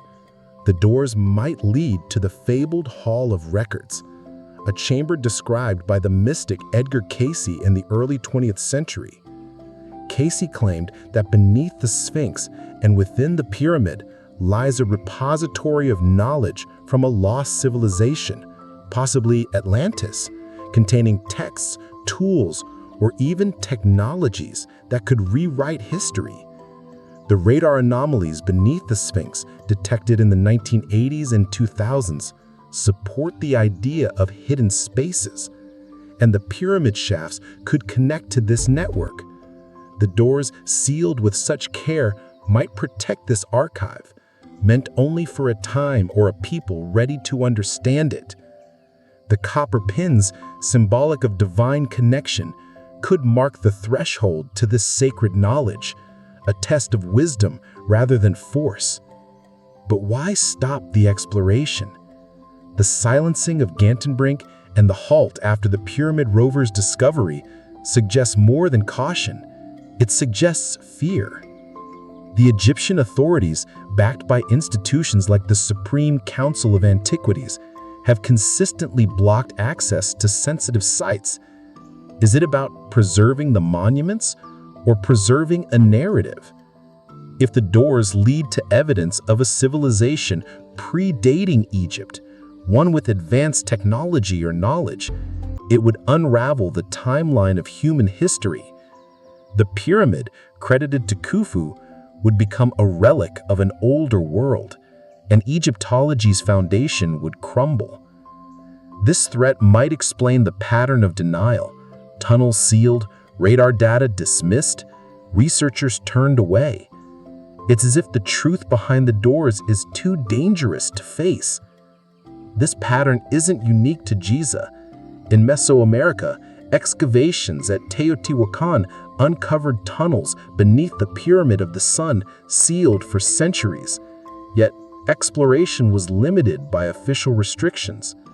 In Turkey, the ancient site of Göbekli Tepe, dating back 12,000 years, faced delays in study, its implications for early civilization too disruptive to embrace quickly. The doors in the Great Pyramid fit this mold. Discoveries that challenge the story of human progress are met with silence, not science. Could there be a global effort, ancient or modern, to keep certain truths hidden? Some even whisper of extraterrestrial involvement, suggesting the pyramid's precision and hidden chambers point to alien architects, a theory popularized by Erich von Däniken. While speculative, it underscores the question: why build something so complex, so inaccessible, unless it was meant to remain a mystery? Picture Cairo in the late 1800s, a city alive with the fever of discovery. European collectors, scholars, and adventurers scoured Egypt's markets and monasteries, hungry for relics of its ancient past. The 19th century was the golden age of Egyptology, when every artifact, every papyrus promised to unlock the secrets of a civilization that had captivated the world. In a quiet Coptic monastery tucked away from the bustle of Cairo's streets, a collector, perhaps Austrian, perhaps French, met an elderly monk, the keeper of a small bundle of manuscripts. These were no ordinary texts. Coptic monasteries for centuries had been sanctuaries of knowledge, preserving fragments of early Christian and pre-Islamic writings through wars, invasions, and time's relentless march.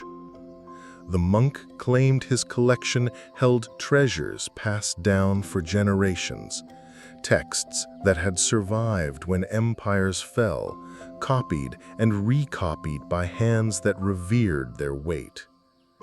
Among these manuscripts was a scroll that stood apart. Written in Sahidic Coptic, a dialect of Egypt's early Christian era, it was laced with older phrases the monk could not read, hints of a language predating even the Coptic tongue. The scroll's contents, as described to the collector, were staggering. It spoke of a land along the Nile before its modern course, before the river's great bend, before the delta formed.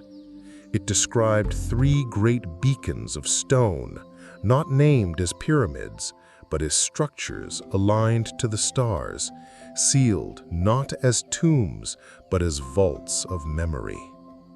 The text called them ancient, built before language, before the Nile changed its path, before the kings of Egypt rose to power. When the collector pressed for meaning, the monk's words were cryptic. They were built before words, before the river knew its place. This was no myth of pharaohs or gods. It was a glimpse into a time before history as we know it.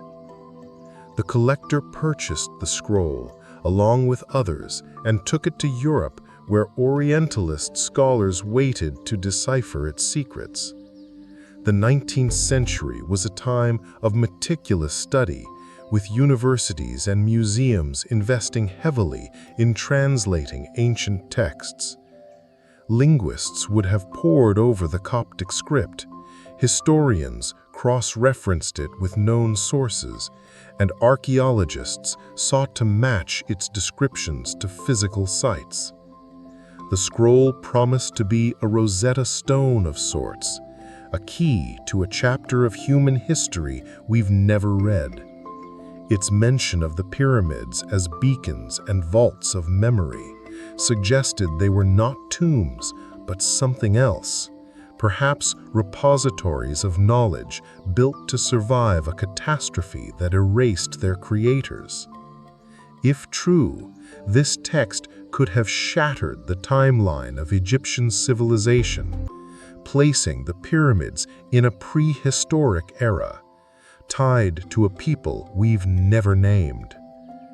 But before a single word could be translated, tragedy struck, or so we're told.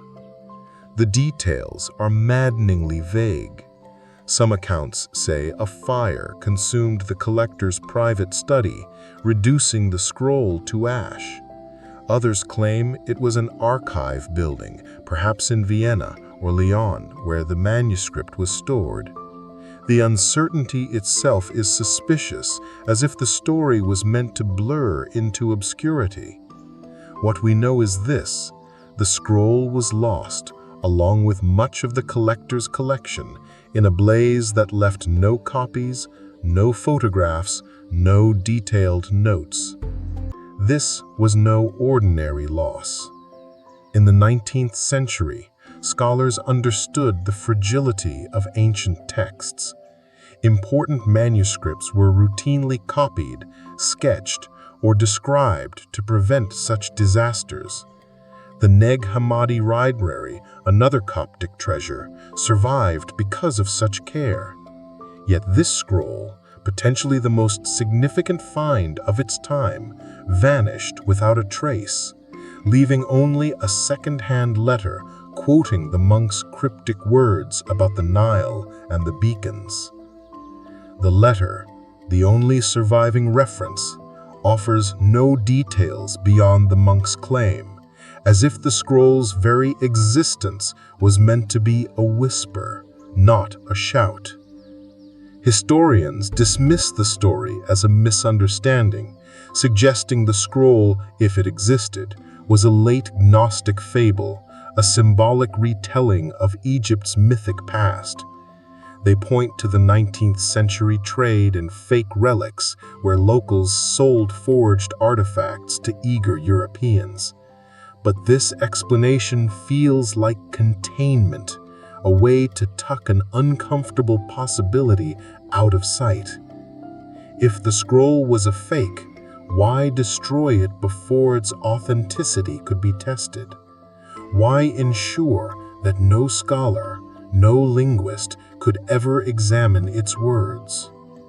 The scroll's loss fits a disturbing pattern. Across history, texts that challenge established narratives have a habit of disappearing.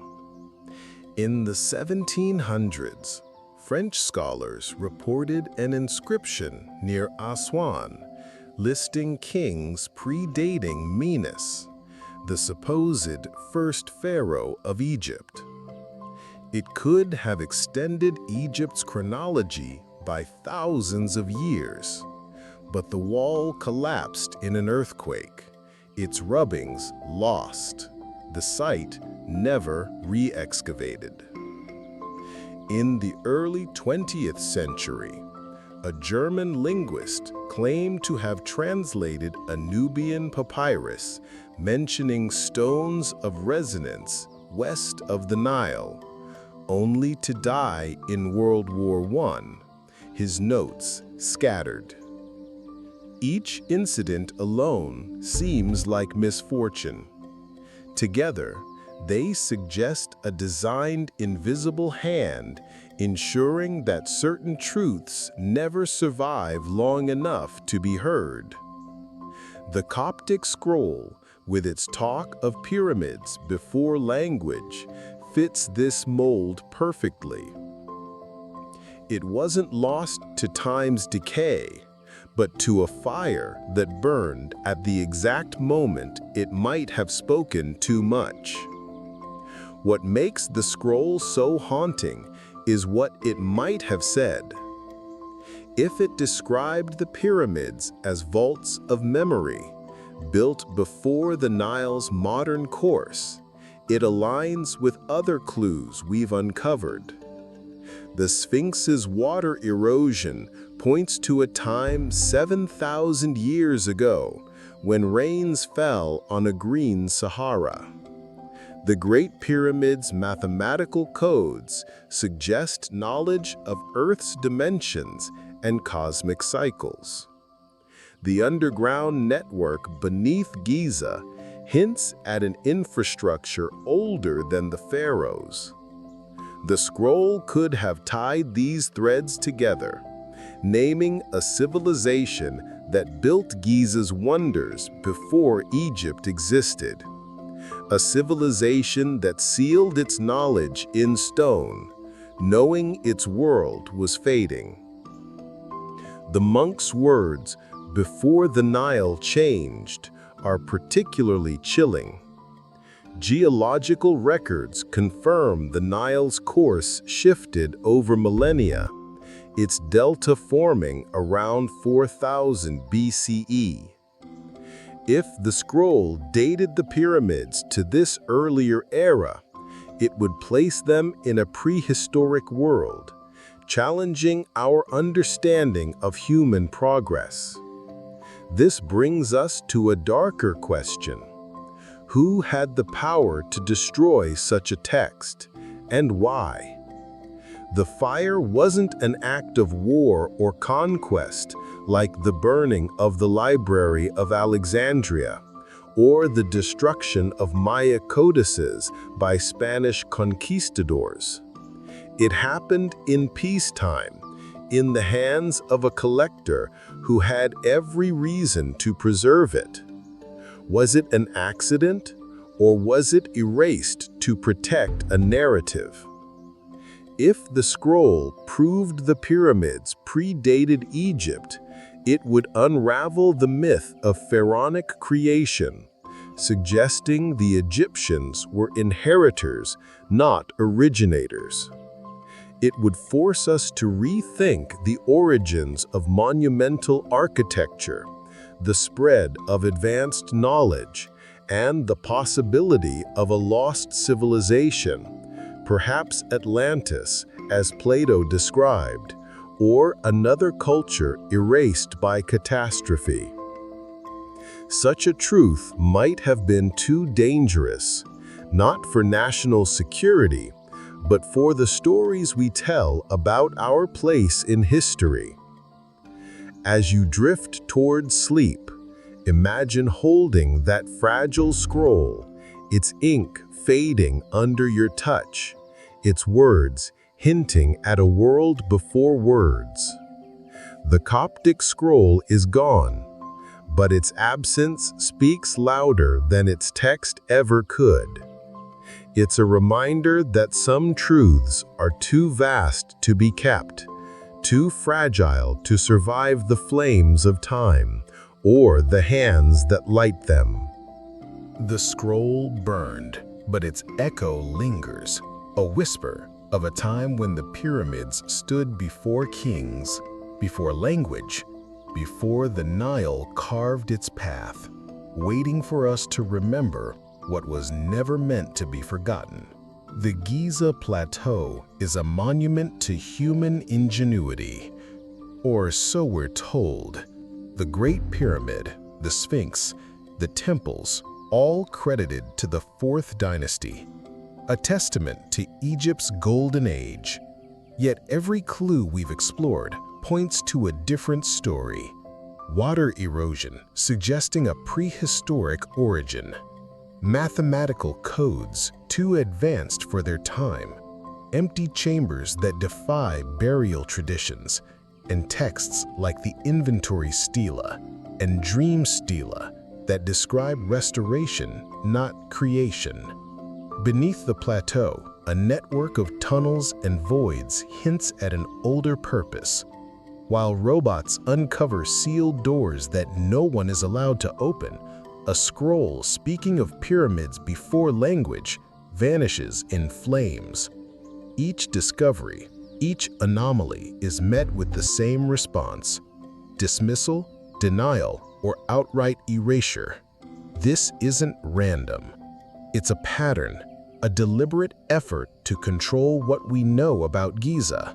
And it raises a chilling question. What truth is so dangerous that it must be hidden at all costs?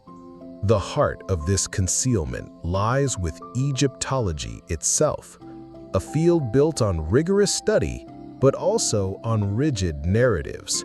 The accepted timeline places the Great Pyramid and Sphinx in the 4th dynasty, around 2580 BCE, constructed by Khufu and Khafre with copper tools and human labor. This story is neat, logical, and comforting. It fits our understanding of human progress, a steady climb from primitive to civilized. But when evidence challenges this timeline, it's not met with curiosity, but with resistance. The Inventory Stela, which suggests Khufu restored the Sphinx, is tucked away in the Egyptian Museum in Cairo, rarely displayed, dismissed as late-period propaganda from the 26th dynasty. The Dream Stealer, recounting Thutmose IV's divine encounter, is labeled a political myth, its implications ignored. The water erosion on the Sphinx, pointing to a time 7,000 years ago, is brushed off as the work of wind or groundwater, despite geological evidence to the contrary. Why? Why does every anomaly face the same fate? Buried, discredited, or forgotten? This pattern of dismissal is what scholars call intellectual gatekeeping. Egyptology, like any academic field, guards its foundations fiercely. The timeline of the Old Kingdom is a cornerstone built on decades of research, carbon dating, and artifacts like the Diary of Mera, which describes limestone transport for Khufu's pyramid. To admit that Giza's monuments might predate Egypt, or that they were built by a lost civilization with advanced knowledge, would unravel this foundation. It would force a rewrite of not just Egyptian history, but human history, suggesting that sophisticated societies existed thousands of years before we thought possible. Such a shift would challenge careers, reputations, and the authority of institutions like the Supreme Council of Antiquities, which oversees Egypt's archaeological sites. The stakes are high not just for science, but for power. Consider the treatment of the underground network beneath Giza. In 2008, ground-penetrating radar revealed a complex of chambers, tunnels, and voids, some matching 19th century reports by explorers like Wallace Budge and Napoleon's team. These spaces, with their precise cuts and geometric patterns, suggest a purpose beyond tombs, infrastructure perhaps for a civilization we don't know. Yet the Egyptian authorities declared there is nothing there. Photographs of carved passages, radar scans showing artificial cavities, and historical maps were ignored or suppressed. Access was revoked, Researchers turned away, and the findings vanished from public discourse. This echoes earlier incidents. A 1930s excavation beneath the Sphinx uncovered a chamber only to be backfilled without study. Rudolf Gantenbrink's robot, Upuat-2, was halted after finding a sealed door in 1993. The Pyramid rover's 2002 discovery of another door led to no further exploration. Each time, the door to discovery slams shut. This isn't just about protecting artifacts from damage. The Supreme Council of Antiquities, backed by the Egyptian government, controls access to Giza with an iron grip. Excavations require permits, funding, and official approval, often tied to political and economic interests. Tourism is Egypt's lifeblood, and the narrative of Giza as a pharaonic achievement drives millions of visitors each year. A story of a lost civilization, of pyramids predating Egypt, could disrupt this industry, casting doubt on the nation's cultural heritage. But the conspiracy runs deeper. Some speculate that global institutions like UNESCO, which funds and regulates archaeological sites, have a vested interest in maintaining the status quo. A discovery that rewrites history could destabilize not just Egyptology, but our understanding of human progress, challenging the linear narrative of civilization's rise. And then there's a stranger possibility, one whispered in the fringes of speculation. Could the concealment involve forces beyond academia or government? The precision of the Great Pyramid, its alignment with Orion's belt, its encoding of mathematical constants like pi and phi, all anomalies that have fueled theories of extraterrestrial influence popularized by authors like Erich von Däniken. If Giza's monuments were built with otherworldly knowledge, or if the underground chambers hold evidence of advanced technology, revealing them could upend more than history books. It could challenge our place in the cosmos, suggesting contact with beings we're not ready to acknowledge. While this idea stretches credulity, it underscores the stakes. A truth that alters our understanding of humanity's past might be too disruptive to be allowed into the light. The pattern of erasure extends beyond Giza. In Mesopotamia, cuneiform tablets describing pre-flood civilizations were dismissed as myths until excavations like Göbekli Tepe, 12,000 years old, proved otherwise. In Mesoamerica, the Maya codices were burned by Spanish conquistadors, erasing knowledge that might have rivaled European science. The Coptic scroll, describing pyramids before language, fits this Molder text that could have shattered Egyptology, lost in a suspiciously timed fire. These incidents, spread across centuries and continents, suggest a systematic effort to control what we know about our origins. It's not about destroying every trace, but about managing information, ensuring that only the right story survives. The inventory stealer is hidden in a museum. The underground chambers are sealed. The robots are stopped. Each act a brick in a wall of silence. This conspiracy of concealment isn't just about power, it's about fear. If Giza's monuments were built by a civilization before Egypt, one with knowledge of astronomy, mathematics, and engineering beyond our assumptions, it forces us to confront the fragility of our own story. The pharaohs, revered as living gods, become mere caretakers, their divine authority a borrowed mantle.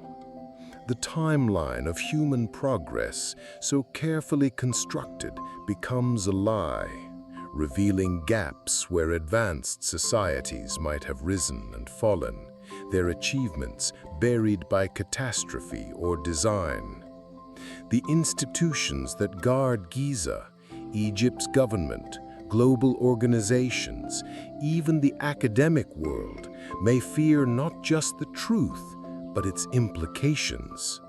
That we are not the pinnacle of history, but a chapter in a cycle of forgetting and rediscovery.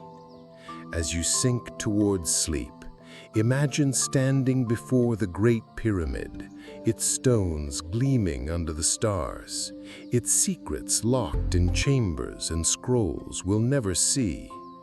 The conspiracy of concealment is not a single act, but a shadow cast across centuries, a refusal to let certain truths breathe. The stele, the tunnels, the doors, the burned manuscript, they all point to a Giza that belongs to a time before Egypt, a time we're not supposed to know. The gatekeepers may lock the doors, but the stones still whisper, and their voices grow louder in the silence of the night, urging us to ask, what are they so afraid we'll find? We confront the heart of the mystery, the technology behind the Great Pyramid, a marvel of precision so advanced it challenges everything we believe about ancient capabilities. Was this the work of copper tools and human labor, or something far beyond our understanding? Lie back, let the desert's whisper surround you, and listen as we explore a technology that seems to belong to another world. The internal passages, the descending passage, the grand gallery, the king's chamber, constructed with such exactness that joints are invisible, angles unwavering, and stability unyielding after 4,500 years. We're told this was the work of Pharaoh Khufu's fourth dynasty, around 2580 BCE, using ropes, ramps, and copper chisels. But the deeper we look, the more implausible this explanation becomes, as if the pyramid was built with tools and knowledge we can't explain, tools that feel alien to the time we assign them. Consider the sheer scale of the task. The Great Pyramid contains enough stone to build a wall around a small country, with blocks cut from quarries, sometimes hundreds of miles away. The granite in the king's chamber, sourced from Aswan, 800 kilometers south, was shaped with a precision that leaves no gap for even a sheet of paper. Modern experiments show that copper tools, the best available to the Egyptians, struggled to cut limestone, let alone granite, which ranks among the hardest stones known. To achieve the pyramid's smooth surfaces and tight joints, workers would have needed tools of exceptional durability, perhaps bronze or iron, neither of which existed in significant use during the Old Kingdom. The logistics are equally daunting. Moving a 15-ton block across desert terrain, lifting it hundreds of feet, and placing it with sub-millimetric accuracy would challenge today's cranes and lasers. Yet we're told this was done with sleds, rollers, and human muscle, guided by starlight and water levels. The precision of the pyramid's alignment raises even more questions. Its base is oriented to the cardinal points with an error of just 0.05 degrees, a feat requiring advanced surveying techniques. Modern builders using GPS and satellite navigation struggle to achieve such accuracy on this scale. The Egyptians had no compasses, no theodolites, yet they aligned a 13-acre structure to true north with near-perfect fidelity. The base is so level that the variation 2.1 centimeters implies a mastery of topography that defies the uneven limestone plateau it sits upon. To prepare such a foundation, workers would have needed to measure and level vast areas with tools we have no record of, coordinating hundreds of laborers with a precision that rivals modern engineering software. The internal passages, like the Grand Gallery with its corbelled ceiling, distribute millions of tons of weight so effectively that the structure has endured earthquakes and invasions unscathed. This isn't trial and error construction. It's the work of a mind that understood physics, geometry, and material science on a level we associate with the modern era. But it's not just the construction that feels otherworldly. The pyramid's design incorporates knowledge that seems impossible for its time. The air shafts in the king's chamber, narrow and inaccessible, align with Orion's belt and the pole star as they appeared around 2450 BCE, requiring an understanding of stellar motion and precession's 25,920-year cycle in Earth's axial wobble. The Egyptians tracked the Nile's floods using stars, but no text suggests they calculated such long-term astronomical patterns. The pyramid's dimensions encode mathematical constants. The perimeter divided by the height yields 2 pi. The slope embeds the golden ratio phi. These ratios, precise to within fractions of a percent, suggest a grasp of advanced mathematics not documented in Egyptian records, which focus on practical geometry for land measurement, not universal constants. Even more astonishing, multiplying the height by 43,200 approximates the Earth's polar radius, and the base perimeter by the same factor matches the equatorial circumference. This scaling factor, tied to precession, implies knowledge of the planet's shape and size, concepts not formalized until centuries later. This level of sophistication invites a radical question. Could the Great Pyramid be the product of a technology we've lost, or one we've never understood? The tools and methods attributed to the Egyptians, copper chisels, wooden ramps, fall short of explaining the pyramid's precision. Some researchers propose alternative techniques like acoustic levitation or advanced cutting methods, though no direct evidence supports these ideas. In ancient texts from other cultures, we find echoes of such possibilities. The Sumerian Enuma Elish describes gods shaping the world with tools of divine power, while Indian texts like the Mahabharata mention devices that move stones with sound or light. Could the pyramid's builders have used similar methods lost when their civilization vanished?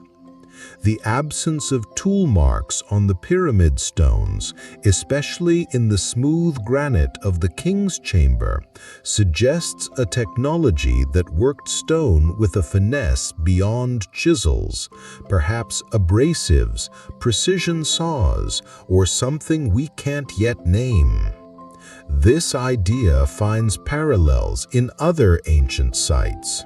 At Stonehenge, 5,000 years old, massive sarsen stones were moved dozens of miles and erected with alignments to the solstices, requiring engineering we struggle to explain. In Peru, Machu Picchu's stone walls, built by the Inca, feature blocks so tightly fitted that they seem to defy gravity, with no mortar and no visible tool marks. The Baalbek trilithons in Lebanon, weighing up to 800 tons, were cut and placed with a precision that challenges modern cranes. Most striking is Göbekli Tepe in Turkey, a 12,000-year-old complex of carved pillars, some 20 tons, built before agriculture or writing. These sites, like Giza, suggest a global tradition of advanced construction, a knowledge that appeared suddenly and vanished just as quickly. Could the Great Pyramid be part of this network, a remnant of a civilization that spanned continents, leaving its mark in stone before fading into oblivion? The most provocative theory goes further, suggesting extraterrestrial influence. Authors like Eric von Däniken argue that the pyramid's precision, alignments, and mathematical codes point to alien architects or advisors who shared advanced technology with early humans. The idea is fringe, but it gains traction from the pyramid's anomalies. How could a culture with no recorded knowledge of calculus or astronomy achieve such feats? The lack of inscriptions, the empty chambers, the cosmic alignments, all could be signs of a purpose not rooted in human ambition, but in a message meant for the stars. While speculative, this theory underscores the gap between what we see and what we can explain, forcing us to consider possibilities beyond our current understanding. A more grounded hypothesis is that the pyramid was a technological marvel meant to preserve knowledge through catastrophe. Its silence, hieroglyphs, no royal claims suggests a universal design meant for any civilization that could measure its proportions. The constants encoded in its form, pi, phi, Earth's dimensions, are timeless, surviving the collapse of languages and cultures. Unlike papyrus or clay tablets, stone endures, and the pyramid's resilience proves it was built for geological time, not human reigns. Could its builders have foreseen a disaster, a flood, a climate shift, a societal collapse, and constructed a monument to safeguard their understanding? The African humid period, ending around 4000 BCE, transformed the Sahara from a green paradise to a desert, displacing populations. If the pyramid predates this shift, as the Sphinx's erosion suggests, it might be a beacon from a lost world designed to guide future generations back to the truths they left behind. Picture the Great Pyramid under a starlit sky, its stones silent yet alive with purpose. Its technology, whether human, divine, or otherworldly, speaks through precision, not words, a language of angles and alignments that outlast empires. The builders, whoever they were, left no name, only a challenge to measure, to question, to wonder. Tonight, we chase a legend that has haunted humanity for millennia, a tale of Atlantis, a lost civilization of unparalleled wisdom said to have vanished in a single night.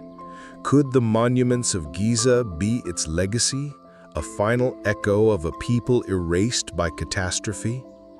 Lie back, let the desert stillness cradle you, and listen as we explore the possibility that Giza's wonders were built by a civilization we've forgotten. The story of Atlantis begins with Plato, the Greek philosopher who wrote of it in his dialogues Timaeus and Critias around 360 BCE. He described a mighty civilization flourishing 9,000 years before his time. Located beyond the Pillars of Hercules, likely the Strait of Gibraltar, Atlantis was a marvel of architecture, engineering, and culture. Their people masters of navigation, astronomy, and technology. Their island, rich with resources, boasted concentric canals, grand temples, and palaces of gleaming stone. But their hubris angered the gods, and in a single day and night, earthquakes and floods swallowed Atlantis into the sea, leaving no trace but a story passed down through generations. Plato's account, dismissed by many as allegory, has fueled speculation for centuries. Could this lost civilization be the key to Giza's mysteries? Its monuments, a remnant of a world that vanished long before Egypt's rise. The Great Pyramid and Sphinx, with their anomalies, fit eerily into this narrative. The Sphinx's water erosion, as proposed by geologist Robert Schoch, points to a time 7,000 to 10,000 years ago when heavy rains fell on a green Sahara. This aligns with Plato's timeline for Atlantis, placing its fall around 9600 BCE, during the end of the African humid period when climate shifts turned lush landscapes into desert. The pyramid's mathematical codes, pi, phi, and Earth's dimensions, suggest a knowledge of astronomy and geometry far beyond what we attribute to the Fourth Dynasty. Its precision, with a base level to 2.1 centimeters and a line to true north within 0.05 degrees, implies a technology that strains the limits of copper tools and human labor. Could these monuments be the work of Atlantean survivors, fleeing their sinking homeland to build a lasting testament on the Nile's banks? The idea isn't as far-fetched as it seems when we look beyond Egypt.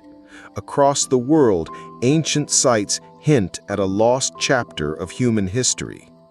Göbekli Tepe in Turkey, dated to 9600 BCE, features massive stone pillars, some 20 tons, with intricate reliefs and aligned with celestial events.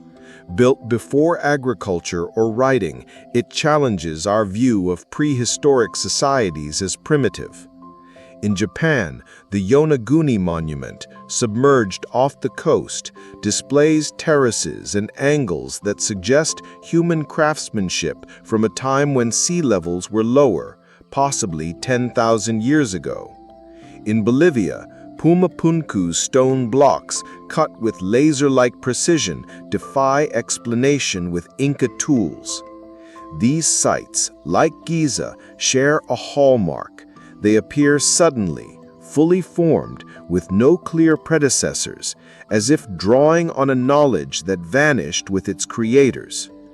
Could Atlantis, or a civilization like it, have been the source, its influence spreading across continents before a cataclysm erased its heart?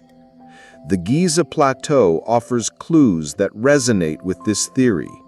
The underground network beneath the pyramids and Sphinx, mapped by radar in 2008, reveals chambers and tunnels too precise to be natural, suggesting an infrastructure older than the pharaohs.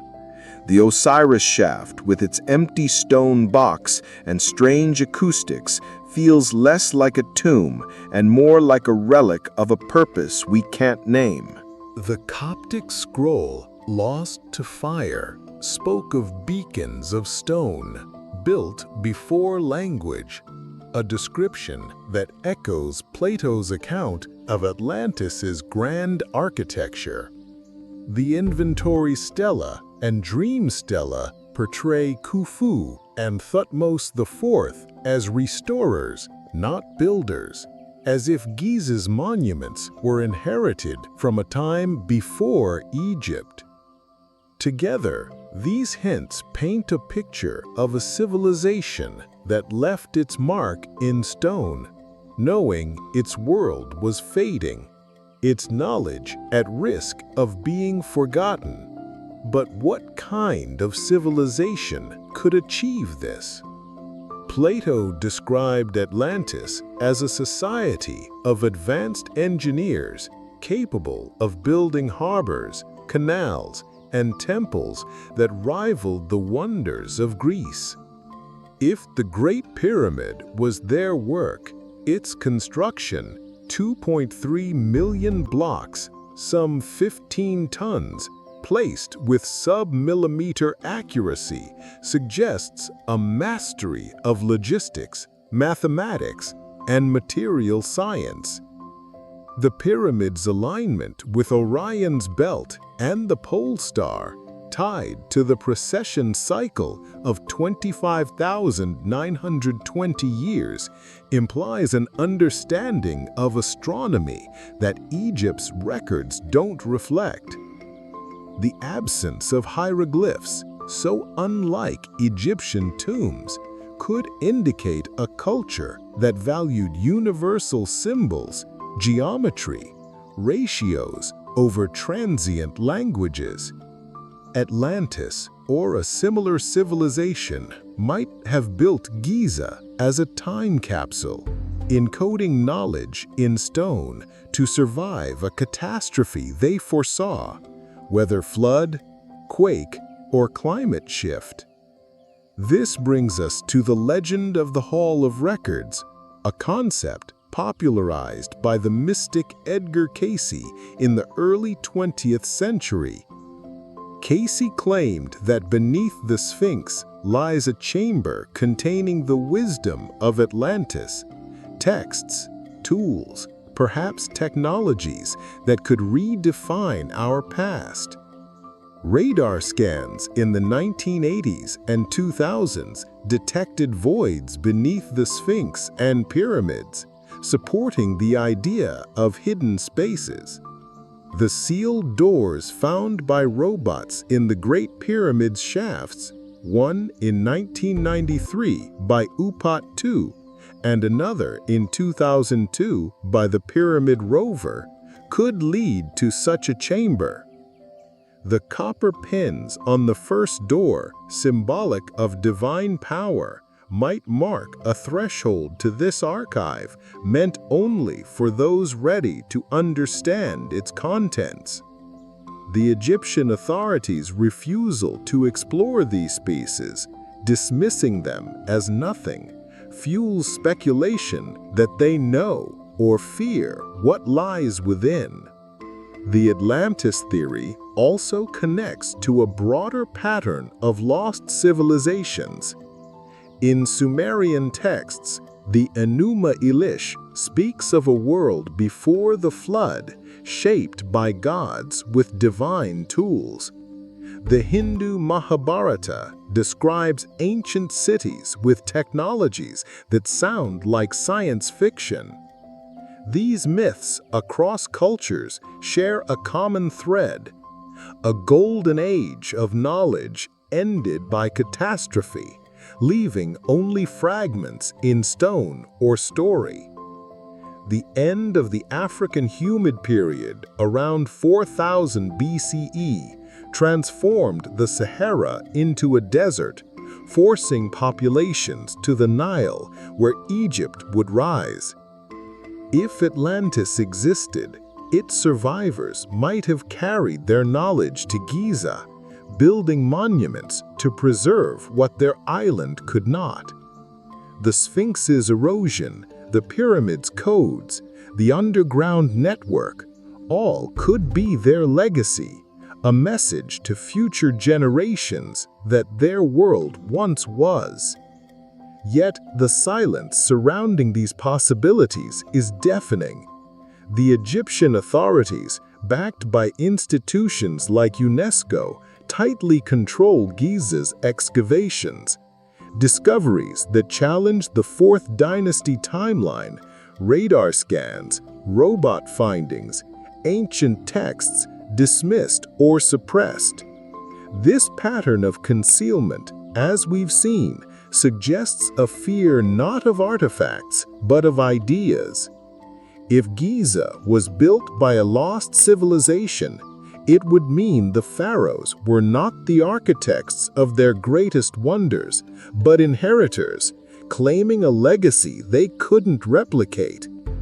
It would force us to rethink human progress, admitting that advanced societies rose and fell long before our records begin. The legend of Atlantis, whether literal or symbolic, embodies this fear, a reminder that our history might be a cycle of forgetting, not a straight line to glory.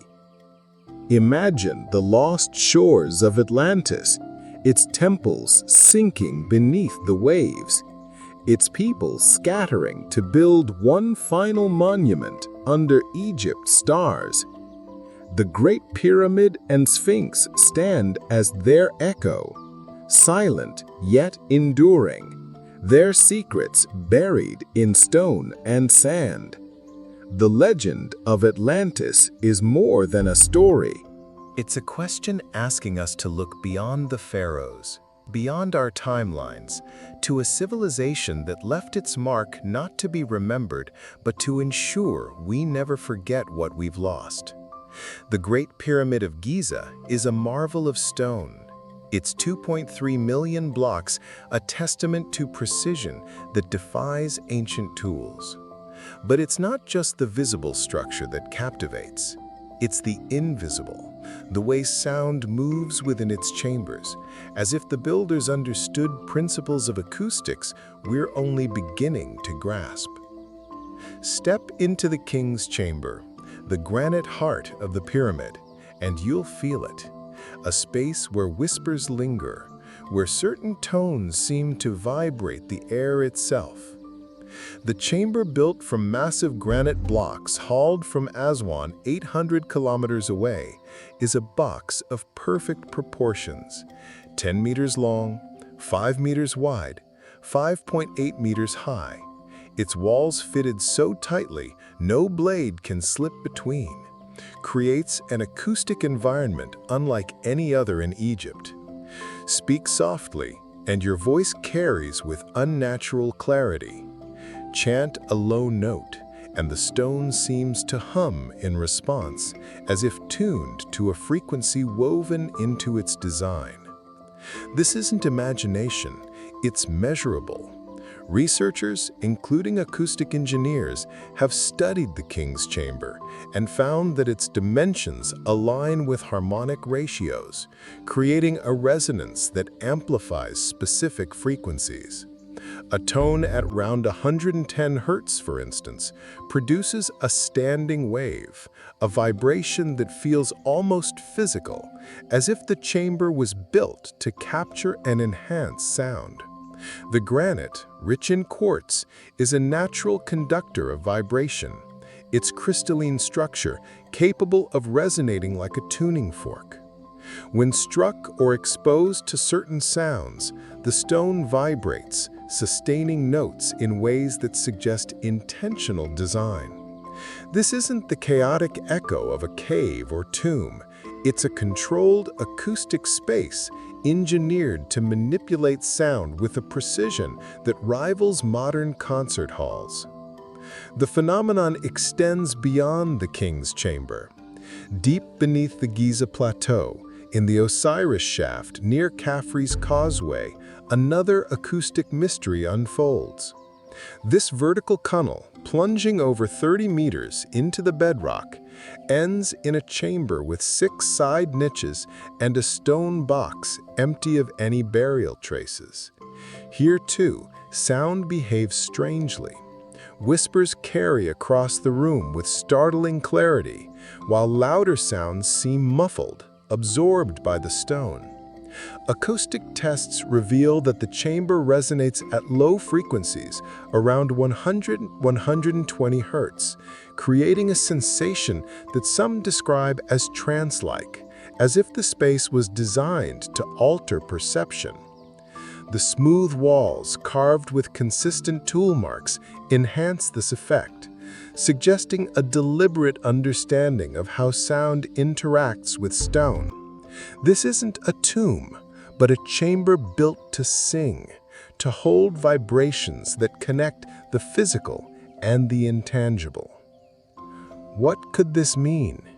In ancient Egypt, sound was sacred, tied to creation and divine order. The god Thoth, master of wisdom, was said to have spoken the world into being, and priests used chants, music, and instruments to commune with the gods. But the acoustics of the Great Pyramid and Osiris shaft go beyond ritual.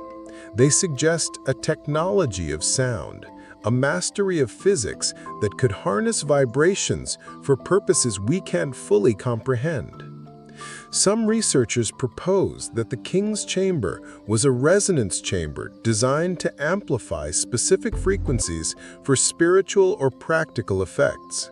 The low hum of 110 Hz, for example, is known to induce calmness or altered states of consciousness, a phenomenon studied in modern neuroscience.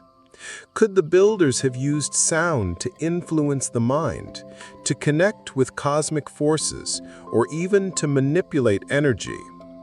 This idea finds echoes in other ancient cultures.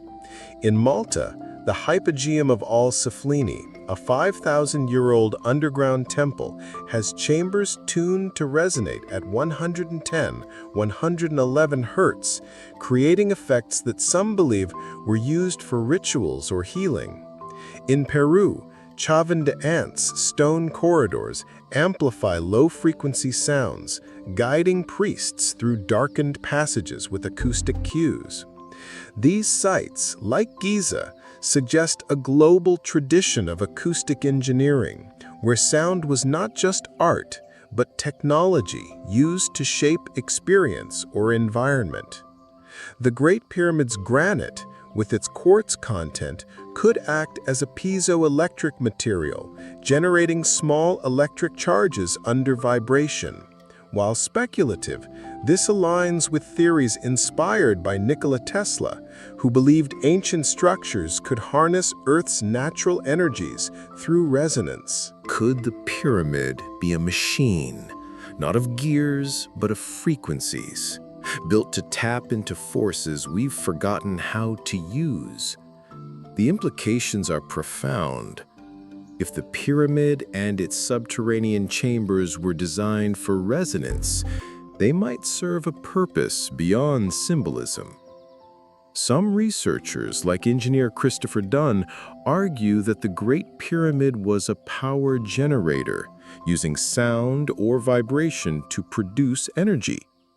The king's chamber, with its granite and precise dimensions, could focus acoustic waves, perhaps to charge objects, influence materials, or even communicate across distances. The air shafts aligned with stars might have served as conduits, not for air, but for energy, connecting the pyramid to cosmic rhythms. While no direct evidence supports this, the chamber's acoustics and the pyramid's precision align to true north, encoding pi and phi, knowledge of physics that surpasses Egypt's documented capabilities. The Osiris shaft, with its similar acoustic properties, could be part of this system, a subterranean counterpart designed to resonate in harmony with the pyramid above. This brings us to a bolder question. Who possessed such knowledge? The Egyptians of the 4th dynasty were skilled builders, but their texts show no understanding of advanced acoustics or piezoelectric effects. Their tools, copper chisels, wooden levers, couldn't produce the flawless granite surfaces of the king's chamber. The absence of hieroglyphs in the pyramid, so unlike other Egyptian tombs, suggests a purpose not tied to their religion. Could this technology belong to a lost civilization, one that understood sound as a force, not just a ritual? The Coptic scroll, burned before translation, spoke of beacons of stone, built before language. Hinting at a people who left their mark in Giza, the Sphinx's water erosion, dated to 7,000 years ago, supports this, as does the underground network, with its precise chambers suggesting a forgotten infrastructure. The resonance of Giza also connects to the legend of Atlantis, described by Plato as a civilization of advanced engineers. If Atlantis existed, its survivors might have brought their knowledge to the Nile, building monuments to preserve their science through a coming catastrophe. The acoustic properties of the pyramid and Osiris shaft could be remnants of this technology, designed to harness sound for purposes we can't fathom, perhaps healing, communication, or energy production. The pattern of concealment we've uncovered, sealed tunnels, silenced robots, burned scrolls, suggests that modern authorities fear this truth. The Egyptian government, backed by institutions like UNESCO, restricts access to Giza's sensitive sites. Could they be hiding evidence of an ancient technology too powerful or too alien to reveal? This fear of revelation isn't unique to Egypt. In India, the ancient city of Dwarka, submerged off the coast, is said to house structures with advanced engineering, yet excavations are limited. In Mesopotamia, cuneiform texts hint at divine weapons that manipulated sound or light, dismissed as myth. The conspiracy of silence, as we've seen, guards Giza's secrets with locked gates and official denials. If the pyramid's acoustics were part of a technology from a lost civilization, revealing them could challenge our view of human progress, suggesting we're not the first to master such forces. Some even speculate an extraterrestrial origin, as Eric von Daniken proposed, pointing to the pyramid's precision as evidence of alien guidance. While fringe, this idea underscores the mystery. The technology of Giza feels beyond human, beyond ancient, beyond us. Could the Great Pyramid and Sphinx be the work of extraterrestrial beings, visitors from the stars who left their mark in stone? The Great Pyramid of Giza stands as a monument to the impossible. The internal chambers, like the King's Chamber, are built with granite, hauled 800 kilometers, fitted so tightly no blade can slip between. The air shafts point to Orion's belt and the pole star as they appeared in 2450 BCE, suggesting knowledge of stellar motion beyond Egypt's records. The pyramid encodes mathematical constants by phi, Earth's dimensions, in ways that imply a grasp of geometry and astronomy not documented in the 4th dynasty. The Sphinx, with its water erosion from 7,000 years ago, hints at an even older origin. These anomalies strain the narrative of copper tools and human labor. Could they point to a source beyond Earth? A civilization from the cosmos that shaped Giza's wonders? This idea, radical as it sounds, was popularized by Eric von Daniken in his 1968 book, Chariots of the Gods. Von Daniken argued that ancient monuments, like the Great Pyramid, could only be explained by extraterrestrial intervention. The precision of Giza's construction, he claimed, required technology far beyond what humans possessed 4,500 years ago.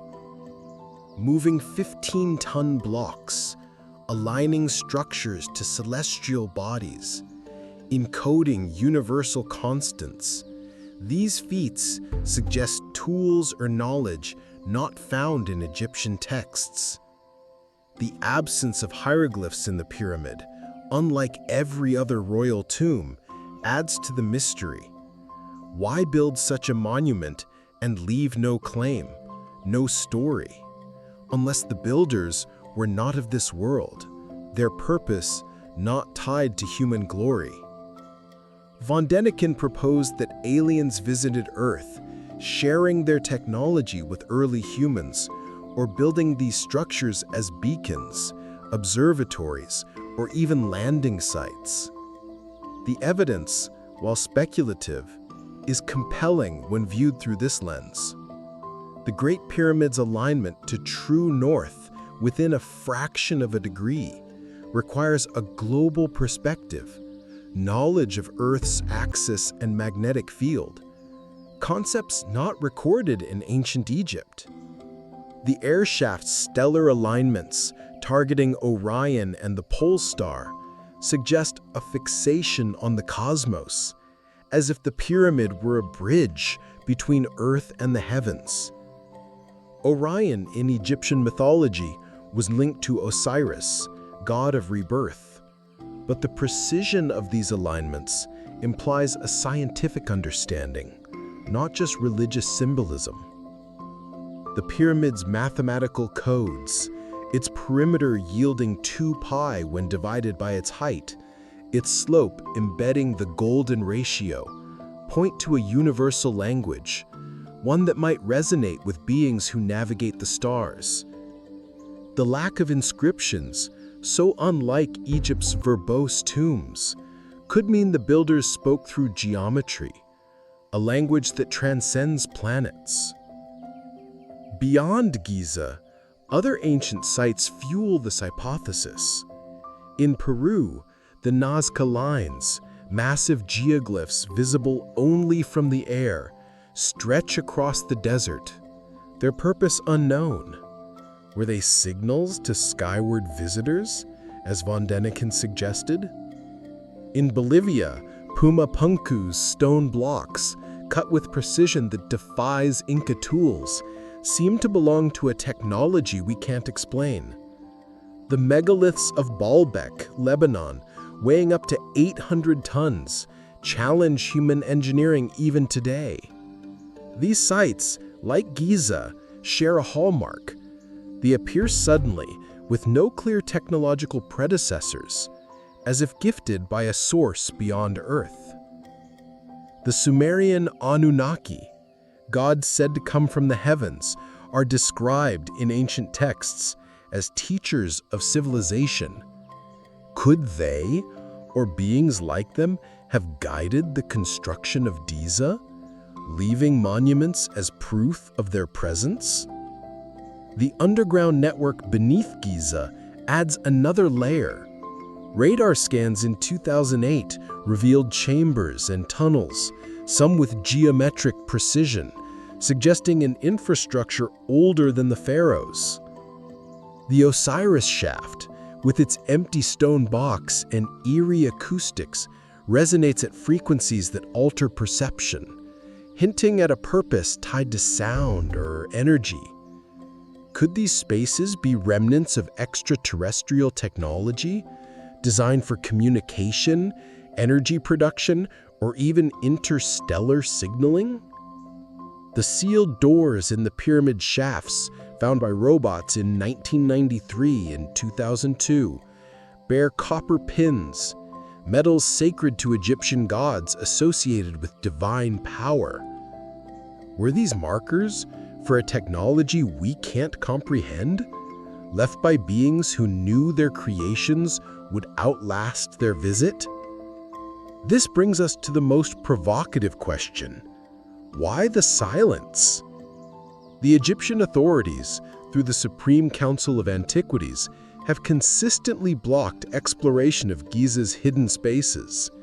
Radar anomalies beneath the Sphinx, robot discoveries in the pyramid, and historical reports of underground chambers are dismissed as nothing. This pattern of concealment, as we've seen, suggests a fear of what might be found. If Giza's monuments were built by extraterrestrials or with their guidance, revealing this could upend our understanding of human history. It would mean we're not alone, that our greatest achievements might be borrowed from the stars. Institutions like UNESCO, which oversees archaeological sites, and global governments might fear the chaos of such a revelation, not just for science, but for religion, culture, and our sense of identity. The conspiracy deepens when we consider the broader pattern. Ancient texts across cultures hint at sky beings. The Hindu Vimanas, flying machines in the Mahabharata, describe aerial battles with advanced technology. The Book of Enoch, an apocryphal text, speaks of watchers who descended from the heavens, teaching humans forbidden knowledge. The Dogon people of Marley, with their detailed knowledge of the Sirius star system, claim it came from amphibious beings from the stars. These stories, dismissed as myths, share a common thread: contact with advanced entities who shaped early civilizations. Giza's anomalies, its precision, its cosmic alignments, its silence, fit this narrative, suggesting a connection to a cosmic intelligence that left its mark and then departed. But why leave such monuments? If extraterrestrials built or guided the construction of Giza, what was their purpose? The pyramid's resilience, surviving 4,500 years of earthquakes and invasions, suggests a design for geological time. Its mathematical code, phi, Earth's dimensions, are universal, meant for any civilization advanced enough to measure them.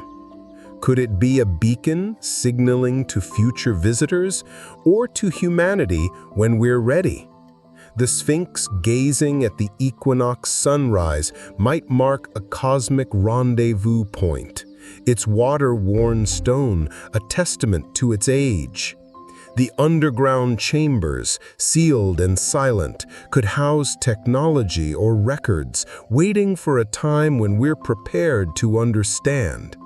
The pattern of suppression, burned scrolls, locked tunnels, halted robots imply that some, perhaps even modern powers, know more than they admit.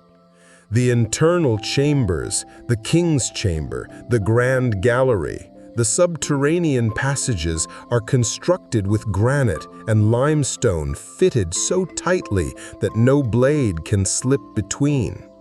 The air shafts point to stars like Orion's belt. The ratios of its dimensions encode pi and phi, and its measurements mirror Earth's polar radius and equatorial circumference.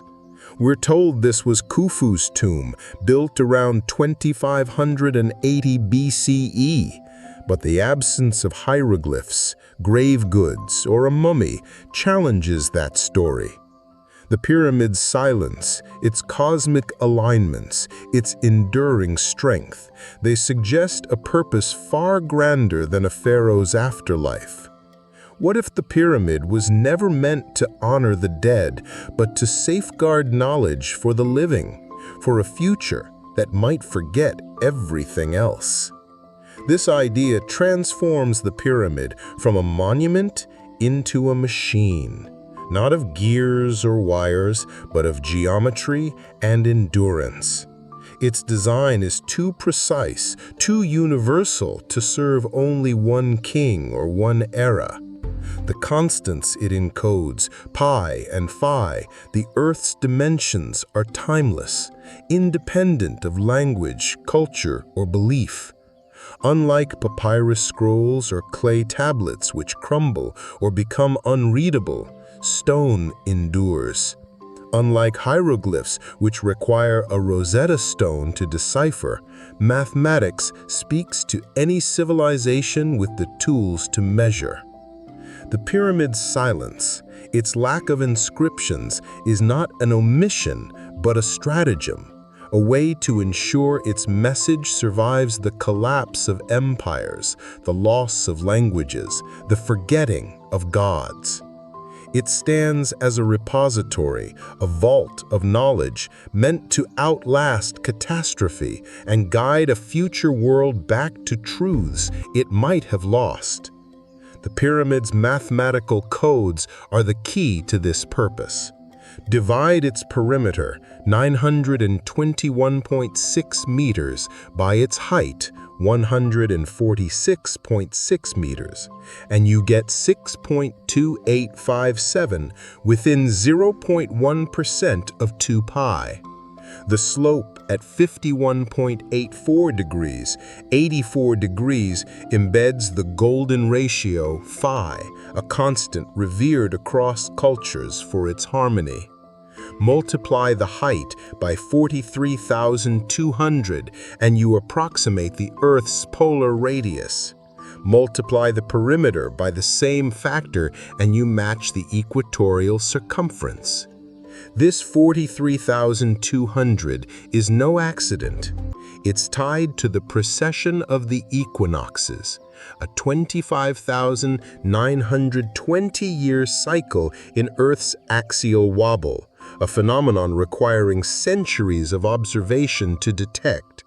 These ratios are not the work of trial and error, but of deliberate calculation, a language of numbers that transcends time. Whoever built the pyramid knew that pi and phi would remain true, that the Earth's shape would endure, that the stars would shift but return. They built a structure to preserve these truths, not for Egypt, but for anyone who might come after. This concept of a knowledge repository finds echoes in other ancient sites. Stonehenge, built around 2500 BCE, aligns with the solstices, encoding astronomical cycles in its stones. The megaliths of Baalbek, Lebanon, some weighing 800 tons, suggest a purpose beyond mere architecture, their precision hinting at a lost science. Yonaguni's submerged structures off Japan, possibly 10,000 years old, feature terraces that defy natural erosion as if built to withstand rising seas. Göbekli in Turkey, dated to 9,600 BCE, with its carved pillars aligned to stars, predates agriculture and writing, yet speaks of a sophistication we can't explain. These sites, like Giza, feel like anchors in time, built to survive disasters that erased their creators. The Great Pyramid, with its cosmic alignments and mathematical precision, could be the greatest of these, a time capsule designed for a world recovering from collapse. What kind of collapse? The African humid period, ending around 4000 BCE, transformed the Sahara from a green paradise to a desert, displacing populations to the Nile, where Egypt would rise. Geological records show floods, climate shifts, and upheavals that could have destroyed entire civilizations.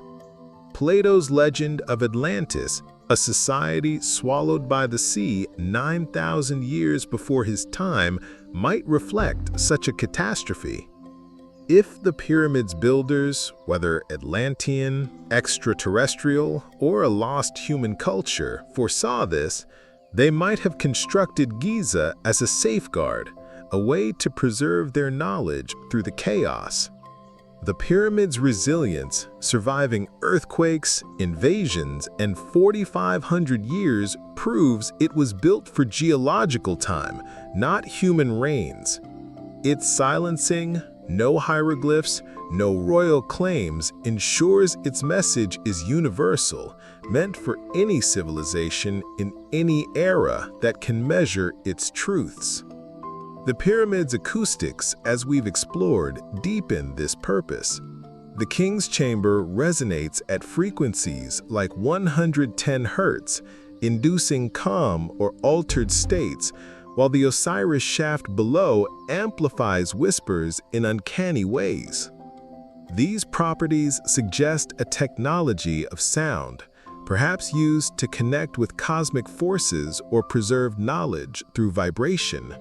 Could the pyramid be a machine for memory, its chambers tuned to frequencies that encode information in ways we don't yet understand? Nikola Tesla, who studied resonance and energy, believed ancient structures could harness Earth's natural forces. The pyramid's granite, rich in quartz, might act as a piezoelectric conductor, generating charges under vibration. This speculative idea aligns with the pyramid's design, its precision, its alignments, its silence, suggesting a purpose beyond ritual, a technology meant to endure. This brings us to a haunting question. Why hide this knowledge? The pattern of concealment we've uncovered, sealed tunnels, halted robots, burned scrolls, suggests a deliberate effort to keep Giza's secrets buried.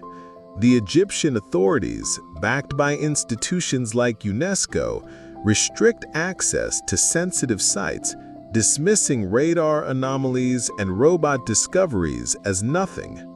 If the pyramid is a repository for future generations, why suppress its exploration? Perhaps the truth it holds about a lost civilization, advanced technology, or even extraterrestrial origins is too disruptive. It would challenge the narrative of Egypt as the cradle of Giza's wonders, suggesting the pharaohs were caretakers, not creators. It would force us to admit that human history is not a steady climb, but a cycle of rise and fall, with knowledge gained and lost across millennia. The conspiracy of silence extends beyond Egypt. In Mesoamerica, Maya codices were burned by conquistadors, erasing knowledge that might have rivaled European science. In Mesopotamia, texts hinting at pre-flood civilizations were dismissed as myths until sites like Göbekli Tepe proved otherwise. The Great Pyramid, with its universal codes, might be a safeguard against such losses, a monument built to outlast forgetting. Its builders, whether human or otherwise, chose stone over words, geometry over language, knowing that civilizations fade, but numbers endure. The pyramid is a reset point, a beacon for a future that might need to rediscover Pi, Phi, or the Earth's place in the cosmos. A lesson carved for a world reborn from ruin. Welcome back, seekers of the eternal shadows, to the final chapter of Mystery History for Sleep. I'm Mr. H, your faithful guide through the veiled enigmas of time, where the sands of Giza cradle truths too profound for our waking minds to fully grasp. Over these nights, we've journeyed together across the Giza Plateau, standing before the Sphinx with its water-worn scars that whisper of rains long ceased, tracing the Great Pyramid's cosmic codes that encode the very secrets of the universe. We've questioned its silent chambers, empty of a pharaoh's remains, and uncovered stelae that paint Khufu and Thutmose IV not as builders, but as humble restorers of something far older.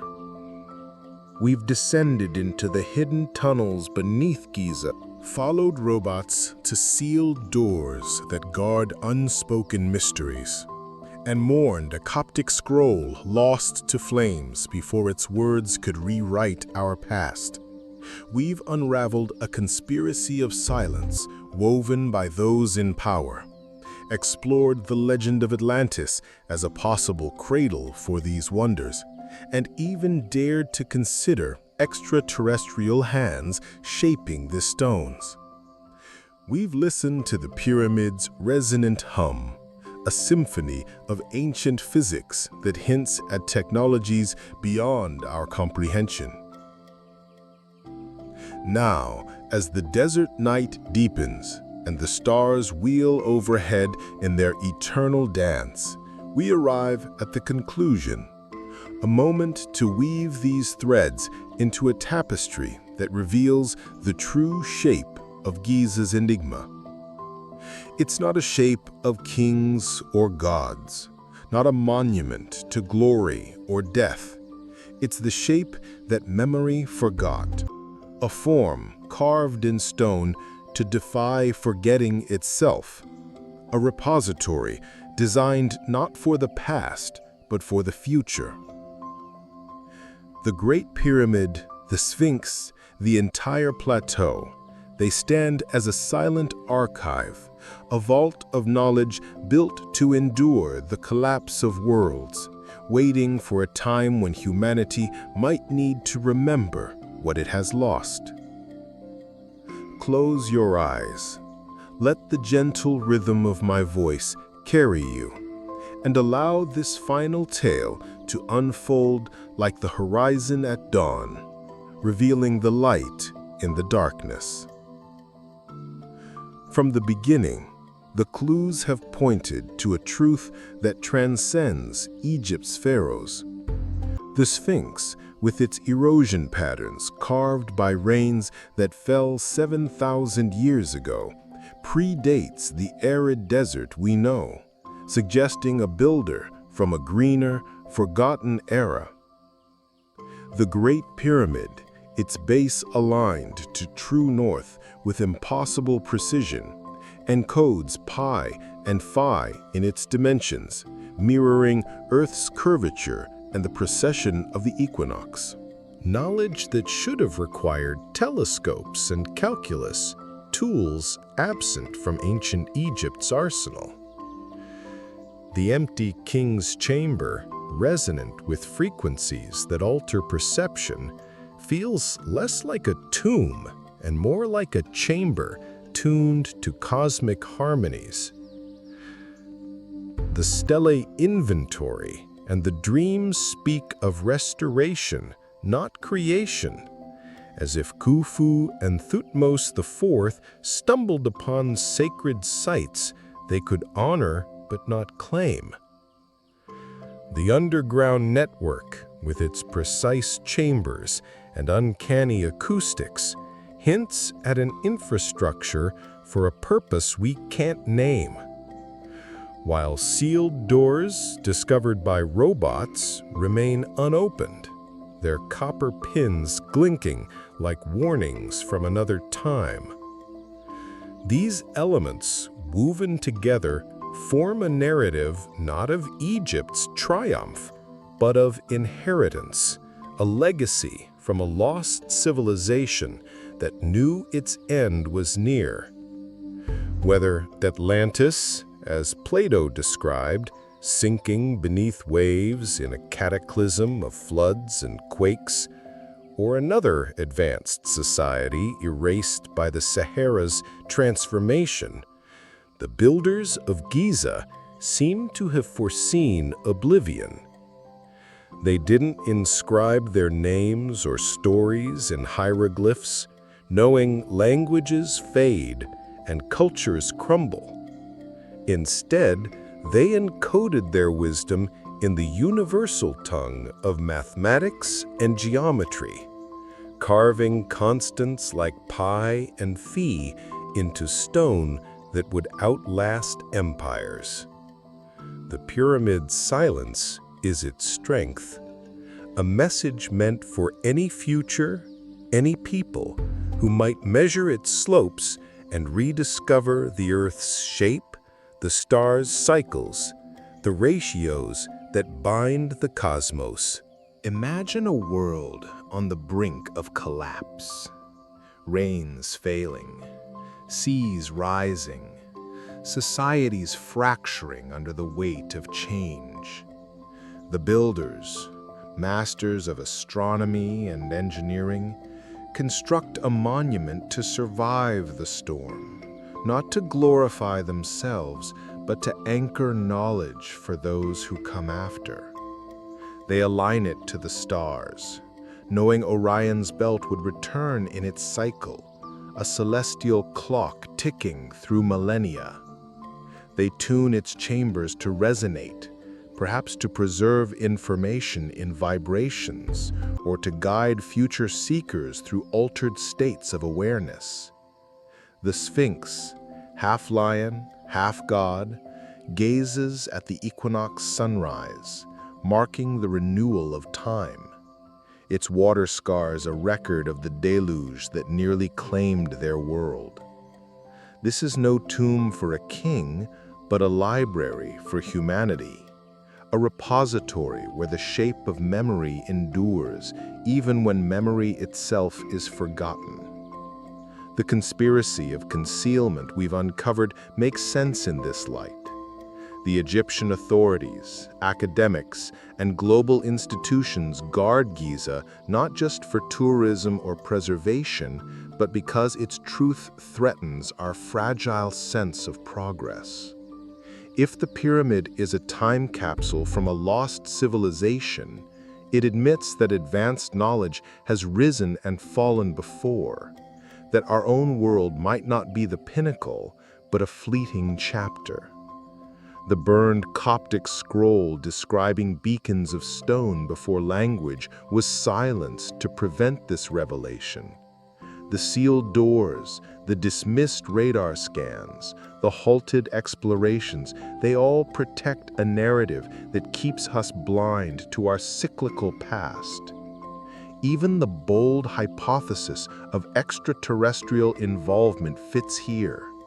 If beings from the stars built or guided Giza, the pyramid becomes a cosmic repository, a message from beyond, waiting for us to evolve enough to understand it.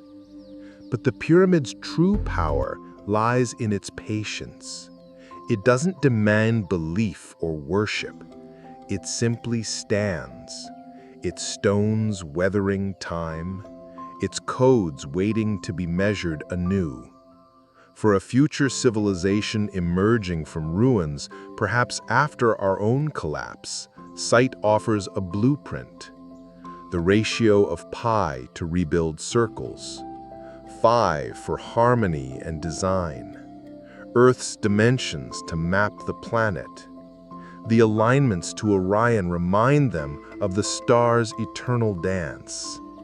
The resonant chambers teach them to listen to the universe's hum. This is the shape that memory forgot to form, so enduring it outlives forgetting. A monument built not to remember the past, but to ensure the future remembers how to begin again. As we conclude this journey, let the weight of Giza's enigma settle upon you like the desert night. The Great Pyramid and Sphinx are more than stones. They're a question, a challenge, a gift. They ask us to look beyond the stories we've been told, to question the silence, to measure the truths hidden in plain sight. Whether built by a lost human civilization, guided by extraterrestrials, or born of Atlantis's final breath, Giza stands as a repository for what matters most, the knowledge that binds us to the cosmos, the constants that remain when all else fades. In this shape, memory endures, forgotten yet unforgotten, waiting with the patience of stone for the day we're ready to remember.